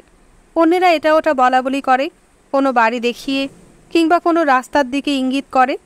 ঘোড়াগুলো বিমর্ষভাবে ছুটতে থাকে ভোরের আবছা আকাশের নিচে। খুরের শব্দ বাজে খুব মন্থর গতিতে, তালে তালে। গ্যাব্রিয়েল এখন তার পাশে গাড়িতে। একসঙ্গে এগিয়ে যাচ্ছে তারা তাদের নির্দিষ্ট হোটেল ঘরটির দিকে। ছুটে যাচ্ছে যেন মধু চন্দ্রিমার স্বপ্নে। গাড়ি ওকনেল ব্রিজ পার হবার সময় ওক্যালাখান বলে ওঠে। ওরা বলে ওকনেল ব্রিজ পার হবার সময় আপনি প্রত্যেকবারই একটা সাদা ঘোড়া দেখেন। এখন আমি একটা সাদা মানুষ দেখতে পাচ্ছি, গ্যাব্রিয়েল জবাব দেয়। কই, কোথায়? জিজ্ঞেস করে ডার্সি। গ্যাব্রিয়েল তুষার লেপ্টে থাকা একটা ভাস্কর্যের দিকে ইশারা করে। তারপর সে পরিচিতের মতো ভঙ্গি করে হাত নাড়ে। শুভরাত্রি ডান। হোটেলের কাছাকাছি পৌঁছেই লাফ মেরে গ্যাব্রিয়েল নিচে নামে। বার্তেল ডার্সির আপত্তি সত্ত্বেও গারোয়ানকেও ভাড়ার সঙ্গে বকশিস দেয় 1 শিলিং। গারোয়ান খুশি হয়ে সালাম ঠোকে। নববর্ষ আপনার জন্য মঙ্গল বয়ে আনুক স্যার। তোমারও কপাল খুলুক। আন্তরিকতার সঙ্গে উত্তর দেয় গ্যাব্রিয়েল। গাড়ি থেকে নামতে গ্রেটা গ্যাব্রিয়েলের বাহু আঁকড়ে ধরে। গাড়ির পাশে দাঁড়িয়ে সবাইকে শুভরাত্রি জানিয়ে বিদায় দেয় তারা। ঘণ্টাখানেক আগে নাচার সময় গ্রেটা যেমন শক্ত করে ধরেছিল তাকে, ঠিক তেমনিভাবে ধরে আছে গ্যাব্রিয়েলকে। গ্যাব্রিয়েলের মনে এখন অপরিমেয় সুখ, গর্বও কিছুটা অনুভব করে সে। ও সুখী, কেননা গ্রেটা একান্ত তারই। আর গর্ব এজন্য যে গ্রেটার এই দৃঢ়ভাবে ধরে থাকার মধ্যে দেবীর লাবণ্য এবং স্ত্রীর সাহস প্রকাশ পাচ্ছে।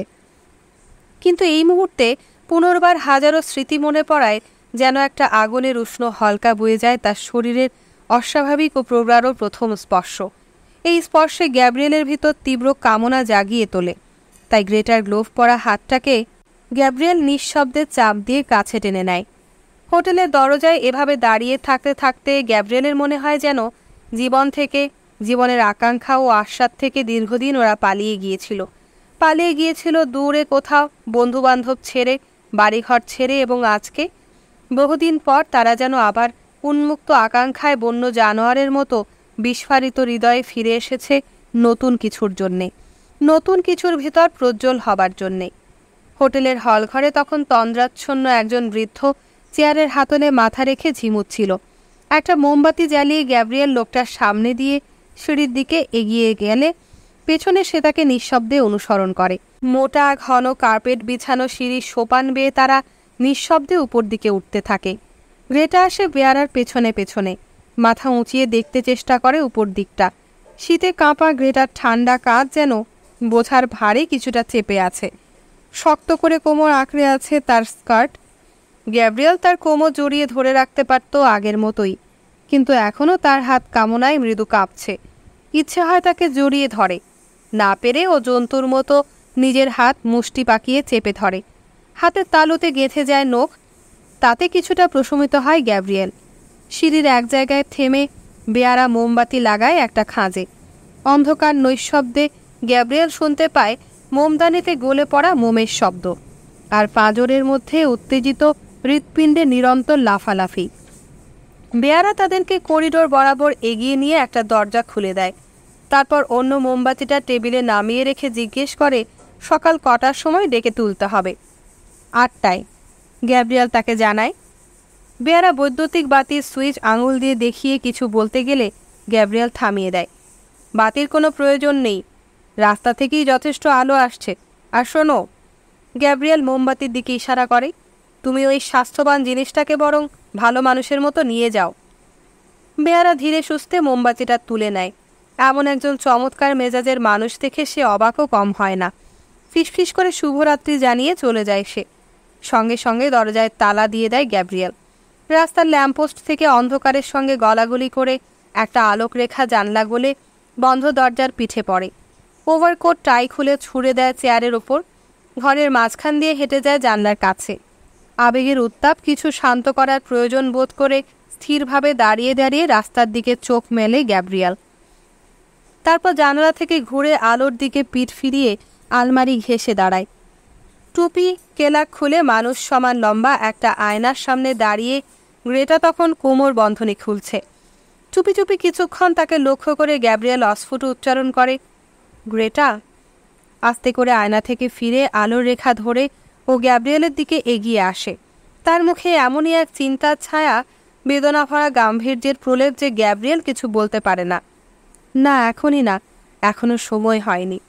খুব ক্লান্ত লাগছে তোমাকে, গ্যাব্রিয়েল বলে। হ্যাঁ, একটু ক্লান্ত লাগছে, গ্রেটা উত্তর দেয়। অসুস্থ হয়ে পড়লে নাকি? দুর্বল লাগছে? না, স্রেফ ক্লান্ত লাগছে, আর কিছু না। জানলার কাছে গিয়ে দাঁড়ায় গ্রেটা। বাইরে তার চোখ। গ্যাব্রিয়েল আবার অপেক্ষা করে, ভয় পায় তাকে জয় করতে পারবে তো। ভেতরে চাপা অস্থিরতা লুকিয়ে ও দ্রুত বলে ওঠে, যা বলছিলাম গ্রেটা। কি? বেচারা ম্যালিনসকে চেনো তো না? তাড়াতাড়ি বলে ওঠে গ্যাব্রিয়েল। হ্যাঁ, চিনি। কি হয়েছে তার? না মানে, যাই বলো না কেন, বেচারা কিন্তু বেশ চমৎকার ছেলে, অপ্রস্তুত গলায় গ্যাব্রিয়েল বলে। আমার পাওনা টাকাগুলো ও ফেরত দিয়ে দিল, অথচ আমি আশাই করিনি। শুধু ওই মাতাল ব্রাউনটার কাছ থেকে দূরে থাকতে পারে না, এটাই যা দুঃখ। তবে ছেলে হিসেবে ও নেহাত মন্দ না। কথাটা বলেই সে বিরক্তিতে কেঁপে ওঠে। এমন দুর্বোধ্য হয়ে উঠছে কেন গ্রেটা? বুঝতে পারে না এবার সে কেমন করে শুরু করবে। মনে মনে ও কি বিরক্ত কিছু নিয়ে? ও যদি স্বেচ্ছায় আমার দিকে ফিরত কিংবা আসতো আমার কাছে, এখন ওকে আলিঙ্গন করতে গেলে ও যদি প্রত্যাখ্যান করে? না, ওর চোখে অন্তত সম্মতির সামান্য আভাস পাওয়া দরকার আগে। ও গ্রেটার এই অদ্ভুত মেজাজের বিশেষজ্ঞ হবে। তুমি কবে ওকে টাকা দিয়েছিলে? নীরবতা ভেঙে অবশেষে গ্রেটা জিজ্ঞেস করে। ওই মাতাল ম্যালিনস আর তাকে ধার দেওয়া টাকাটা সম্পর্কে স্ত্রীর এই অনাবশ্যক প্রশ্নে গ্যাব্রিয়েল ফেটে না পড়ে বহু কষ্টে নিজেকে সংযত রাখে। ইচ্ছা হয় ডুকরে কেঁদে ওঠে। প্রচণ্ড আঘাতে ওকে ভেঙে চুরে ফেলে গ্রেটার চেয়েও চরম নিষ্ঠুর হয়ে উঠতে। কিন্তু গ্যাব্রিয়েল বলে, ওই বড়দিনে হেনরি সড়কে সে যখন বড়দিনের কার্ডের দোকান দিল, তখন ক্রোধে ও কামনায় গ্যাব্রিয়েল এমনই ক্ষিপ্ত যে জানলার থেকে গ্রেটার ফিরে আসার শব্দটাও শুনতে পেল না। মুহূর্তের জন্য গ্রেটা গ্যাব্রিয়েলের সামনে দাঁড়ালো, তাকালো অচেনা অদ্ভুত চোখে। তারপর অকস্মাৎ গোড়ালিতে ভর দিয়ে দাঁড়িয়ে আলতোভাবে বাহু দুটো গ্যাব্রিয়েলের কাঁধের উপর তুলে তাকে চুম্বন করল। বড় মার্জিত পুরুষ তুমি গ্যাব্রিয়েল, বলল গ্রেটা। তার এই আকস্মিক চুম্বনে আর ওই খেয়ালি মন্তব্যে গ্যাব্রিয়েল আনন্দে শিহরিত হলো। দু হাত দিয়ে স্পর্শ করল তার চুল। গ্যাব্রিয়েলের মনে হলো ও খুব সুন্দর, বুদ্ধিদীপ্ত। সুখের অনুভূতিতে কাঁপতে লাগলো ওর বুক। গ্যাব্রিয়েল তার চুলের উপর থেকে নিচে পর্যন্ত হাত বুলিয়ে দিলে গ্রেটা নিজে থেকেই আরও কাছে এগিয়ে এলো। হয়তো ওর চিন্তাতেও এখন গ্যাব্রিয়েলের মতোই একই বিন্দু স্থির। হয়তো গ্যাব্রিয়েলের মতো সেও এক উত্তাল কামনায় ভেতরে ভেতরে আলোড়িত হচ্ছে। এবার হয়তো সমর্পণ করবে স্বেচ্ছায়। যেভাবে গ্যাব্রিয়েলের ওপরও পড়ে আছে তা লক্ষ্য করে গ্যাব্রিয়েল অবাক হলো। অথচ কিছুক্ষণ আগেও কিভাবে গ্রেটা অবিশ্বাসী হয়ে উঠেছিল। সোজা হয়ে দাঁড়ালো গ্যাব্রিয়েল, দু হাতের মধ্যে ধরে রাখলো তার মাথা। তারপর একটা হাত দ্রুত স্ত্রীর শরীরের মধ্যে চালিয়ে দিয়ে তাকে আরও কাছে টানতে টানতে নরম আদুরে গলায় বলল, গ্রেটা, লক্ষ্মী আমার, কি এত ভাবছো তুমি? ও না দিল উত্তর, না দিল নিজেকে সম্পূর্ণ উজাড় করে। গ্যাব্রিয়েল আবার একইভাবে বলে উঠল, কি হয়েছে বলো আমাকে গ্রেটা, হয়তো আমিও ব্যাপারটা জানি। আমি কি জানি গ্রেটা তুমি জানিয়ে ভাবছ? হুট করে ও কিছু বলল না। একটু পরে কান্নার দমকায় ফুলতে ফুলতেও বলল, কিছুতেই ওই গানটার কথা ভুলতে পারছি না, ওই যে গানটা। গ্যাব্রিয়েলের বন্ধন থেকে নিজেকে ছাড়িয়ে নিয়ে ও ছুটে গেল বিছানায়। বিছানায় মাথার দিকে দু হাত ছড়িয়ে মুখটা নরম গদিতে চেপে আড়াল করে রাখল। গ্যাব্রিয়েল বিস্ময়ে নিশ্চল হয়ে রইল কয়েক মুহূর্ত। তারপর এগিয়ে গেল। যেতে যেতে সামনে ঝুঁকে পড়া লম্বা আয়নায় নিজের সম্পূর্ণ শরীরটা দেখে নিল। তার প্রশস্ত কাঁধ, নিখুঁতভাবে ইন করা শার্টের সম্মুখ ভাগ আর তার মুখ, যে মুখের ভাব দেখলেই সে বিব্রত হয়ে পড়ে, এবং ঝকঝকে সোনালি ফ্রেমের চশমা। গ্রেটার কাছ থেকে সামান্য দূরে দাঁড়িয়ে গ্যাব্রিয়েল বলল, গানটা ভুলতে পারছো না বেশ, কিন্তু কাঁদার কি আছে? বিছানা থেকে মাথা তুলে শিশুর মতো সে হাতের উল্টো পিঠে চোখের পানি মুছল। অনিচ্ছা সত্ত্বেও গ্যাব্রিয়েলের কণ্ঠস্বর আর্দ্র হয়ে উঠল। কি হয়েছে বলো গ্রেটা? একজন মানুষের কথা মনে পড়ছে আমার। অনেকদিন আগে এই গানটাই সে বারবার গাইত। অনেকদিন আগে সেই মানুষটা কে? গ্যাব্রিয়েল হাসতে হাসতে জিজ্ঞেস করল। গলওয়েতে থাকতো, ওর সঙ্গে পরিচয় হয়েছিল। আমি তখন নানির কাছে থাকতাম। হাসি মিলিয়ে যায় গ্যাব্রিয়েলের মুখ থেকে। মনের নিভৃতে একটা বিদঘুটের রাগ চারা দিয়ে ওঠে। একটা কুৎসিত কামনার জ্বালা তার উদ্ভ্রান্ত শিরার মধ্যে দাউ দাউ করে। যে লোকটার সঙ্গে তুমি প্রেমে পড়েছিলে? রূঢ় গলায় জিজ্ঞেস করে গ্যাব্রিয়েল। সে তো নিতান্তই এক তরুণ বালক তখন, গ্রেটা বলল। নাম তার মাইকেল ফিউরি। সে প্রায়ই গাইত এই গানটা। খুব আবেগী আর লাজুক ছিল ও। চুপ করে রইল গ্যাব্রিয়েল। গ্রেটাকে জানাতে চাইল না যে সে ওই কোমল প্রাণ যুবকের ব্যাপারে কৌতূহলী। তাকে আমি খুবই সাদামাটা চোখে দেখতাম। কয়েক মুহূর্ত পরেও আবার বলল, চোখ দুটো তার কি বড় আর কালো কালো। সেই চোখের মধ্যে সে কি আবেগটাই না ধরে রাখত, কি প্রবল আবেগ। ও, তাই দেখে তুমি তার প্রেমে পড়ে গেলে, তাই না? গলওয়ে থাকতে ওকে নিয়ে প্রায়ই বেড়াতে বেরোতাম, ও বলল। গ্যাব্রিয়েলের মনে মুহূর্তেই একটা চিন্তা খেলে গেল। আচ্ছা, সেজন্যেই তুমি এই আইভরাস মেয়েটার সঙ্গে গলওয়েতে যেতে চেয়েছিলে? শীতল কণ্ঠে জিজ্ঞেস করল গ্যাব্রিয়েল। সঙ্গে সঙ্গে ও গ্যাব্রিয়েলের দিকে তাকিয়ে অবাক হয়ে গেল। কিসের জন্য বললে? গ্রেটার দিকে তাকিয়ে গ্যাব্রিয়েল কেমন অপ্রতিভ হয়ে ওঠে। কান ঝাঁকিয়েও বলল, কিসের জন্যে আমি কি করে জানব? তাকে দেখার জন্যে হতে পারে। গ্রেটা নিঃশব্দে আলো রেখা বরাবর জানলার দিকে তাকালো। ছেলেটা মরে গেছে। ক্ষণিক স্তব্ধতা ভেঙে গ্রেটা বলল, মাত্র 17 বছর বয়সেও মরে গেছে। এরকম টাটকা তরুণ বয়সে মরে যাওয়াটা কি ভয়ানক, তাই না? কি করতো ও? আগের মতোই ভারী শীতল গলায় জিজ্ঞেস করল গ্যাব্রিয়েল। গ্যাস ফিল্ডে কাজ করত। গ্যাব্রিয়েল অনুভব করল গ্যাস ফিল্ডে কাজ করতো এমন একটি যুবক যে মারা গেছে, তার জন্যে গ্রেটার ওপর নিষ্ঠুর হওয়াটা কতই না অর্থহীন। গ্যাব্রিয়েল নিজে যখন তাদের নিভৃত জীবনের স্মৃতি রোমন্থনে ব্যস্ত, যখন সে তীব্র কামনায় পরিপূর্ণ, তখন গ্রেটা কিনা মনে মনে অন্য একটি মানুষের সঙ্গে তাকে তুলনা করছে। কেমন এক লজ্জাকর ভাবনা তার মধ্যে ঢেউ তুলল। নিজের সমস্ত অস্তিত্বটাকে মনে হলো হাস্যকর, অসম্ভব ছেলে মানুষ, দুর্বল চিত্ত, আবেগপ্রবণ। আর তার গেঁয়ো কামাশক্তির কথা মনে পড়ায় কিছুক্ষণ আগে আয়নায় দেখা নিজের চেহারাটাকে ভয়ানক নির্বোধ বলেই মনে হলো। ইচ্ছে করেই সে আরও আলোর দিকে সরে এলো, যাতে লজ্জায় জ্বলে ওঠা চেহারাটা গ্রেটা দেখতে পায়। রাশভারী গলায় কথা বলতে চেষ্টা করলেও কণ্ঠস্বর নমনীয় হয়ে আসে তার। গ্যাব্রিয়েলের অবাক লাগে। আমার মনে হয় গ্রেটা, তুমি এই মাইকেল ফিউরির প্রেমে পড়েছিলে, তাই না? ও আমাকে বিরাট কিছু একটা ভাবত, শ্রদ্ধা করত, বলল গ্রেটা। স্ত্রীর গলাকে তার শূন্য আর দুঃখিত বলে মনে হলো। আরও অসার মনে হলো একটু আগে নিজের কথা ভেবে। জোর করে ইচ্ছা পূরণ করার উন্মত্ত বাসনা তাকে পেয়ে বসেছিল। এবার গ্যাব্রিয়েল পরম আদরে গ্রেটার একটা হাত স্পর্শ করে সমবেদনায় জিজ্ঞেস করল, কিভাবে মরল ও অত অল্প বয়সে? ক্ষয়রোগে না? আমার কেন জানি মনে হয় সে আমার জন্যেই মরেছে। তার এই উত্তর শুনে এক অস্পষ্ট আতঙ্ক গ্যাব্রিয়েলকে জাপটে ধরল। যেন ঠিক যে মুহূর্তটিতে সে নিজেকে পরম বিজয়ী বলে আশা করেছিল, ঠিক সেই মুহূর্তেই স্পর্শাতীত একটি বিরুদ্ধ অস্তিত্ব তার মুখোমুখি দাঁড়ালো।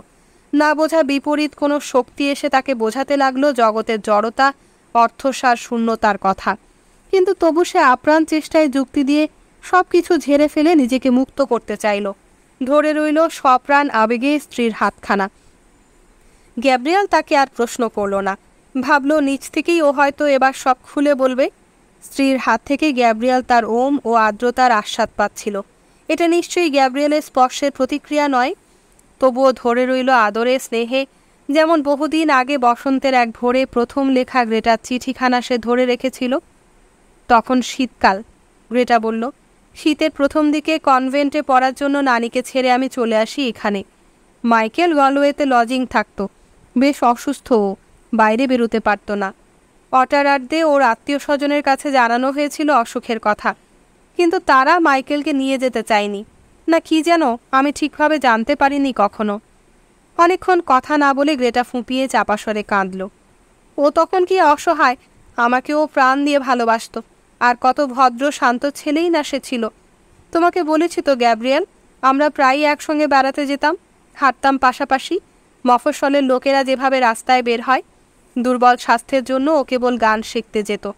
কি ভালো আর মিষ্টি গলা ছিল বেচারি মাইকেলের। হ্যাঁ, তারপর কি হলো? গ্যাব্রিয়েল জিজ্ঞেস করে।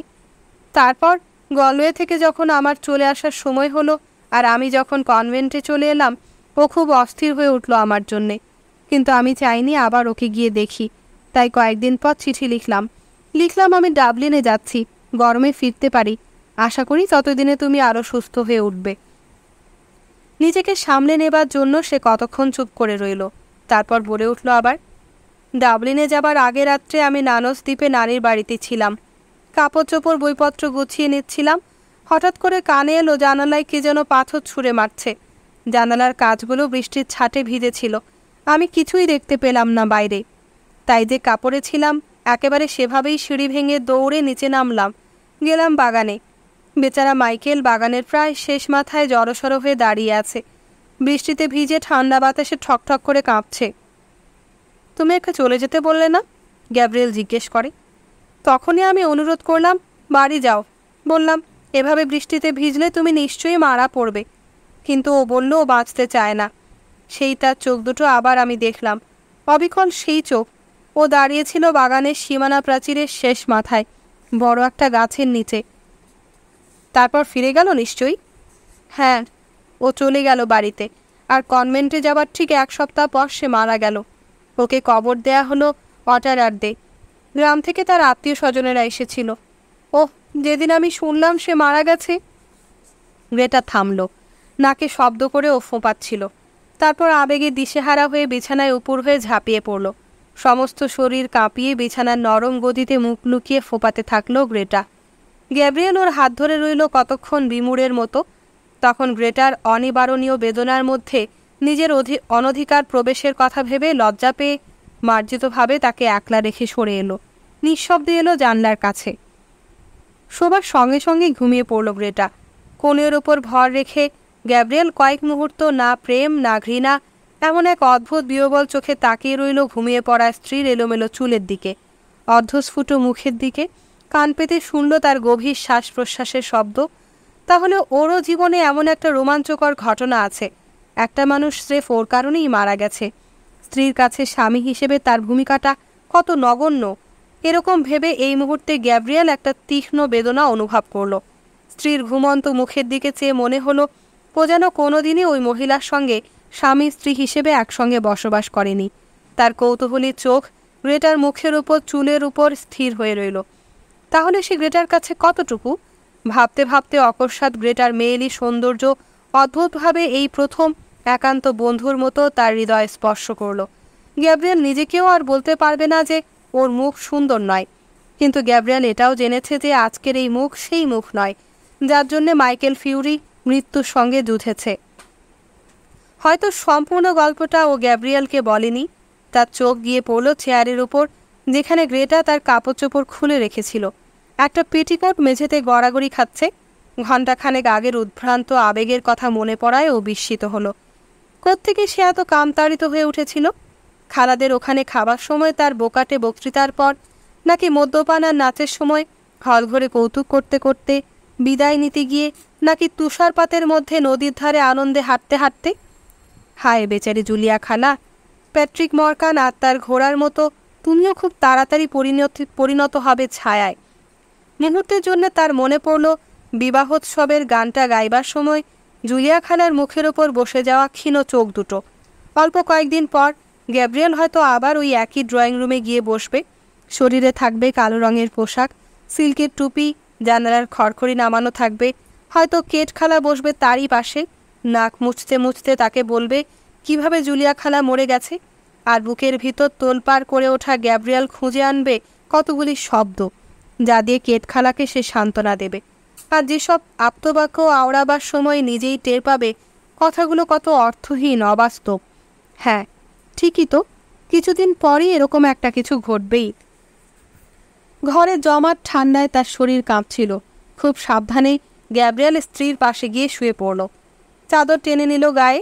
এক এক করে সবাই সব কিছুই ছায়া হয়ে আসছিল। বয়সের ভারে নুব্জ হয়ে মরার চেয়ে সাহসের সঙ্গে হৃদয়ে প্রেমের বন্যি থাকতে থাকতেই জগতের পরপারে চলে যাওয়া ভালো। গ্যাব্রিয়েলের মনে হলো কত বছর ধরেই না গ্রেটা তার প্রেমিকের অবয়ব, তার চোখ নিজের বুকে লুকিয়ে রেখেছে।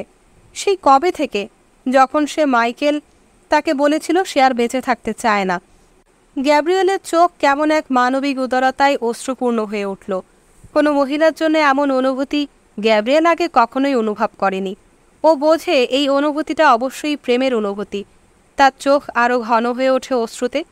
এই আধো আলো অন্ধকারে গ্যাব্রিয়েলের মনে হয় সে যেন দেখতে পাচ্ছে একটি তরুণ যুবকের মূর্তি দাঁড়িয়ে আছে বড় একটি গাছের নিচে। ঝরঝর করে বৃষ্টির ফোঁটা পড়ছে তার মাথায়, আর ছেলেটার পাশে দাঁড়িয়ে আছে আরেকটি মূর্তি।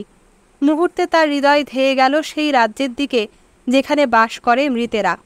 সম্পূর্ণ সচেতনতার মধ্যেও গ্যাব্রিয়েল ঠিক ধরতে পারল না মৃতদের স্বেচ্ছাচারী অস্থির ছায়া শরীরের অস্তিত্ব।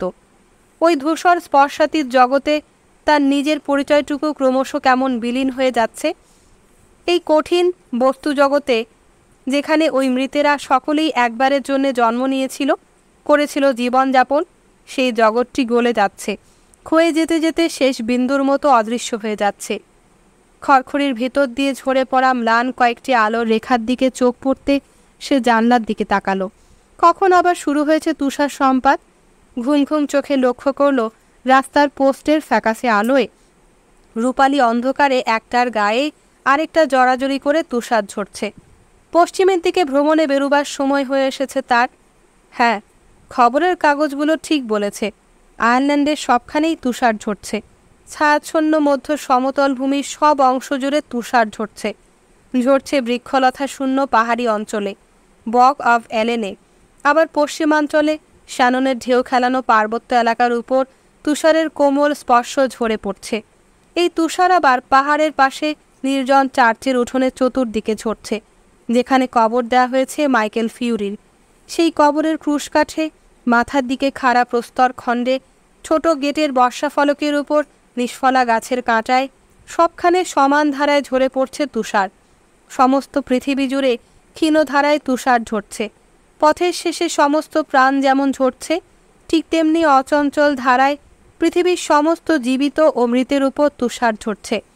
গ্যাব্রিয়েলের সচকিত মন সেই চরাচরব্যাপী তুষার সম্পাতের স্বর শুনতে শুনতে মূর্ছিত হয়ে পড়ল।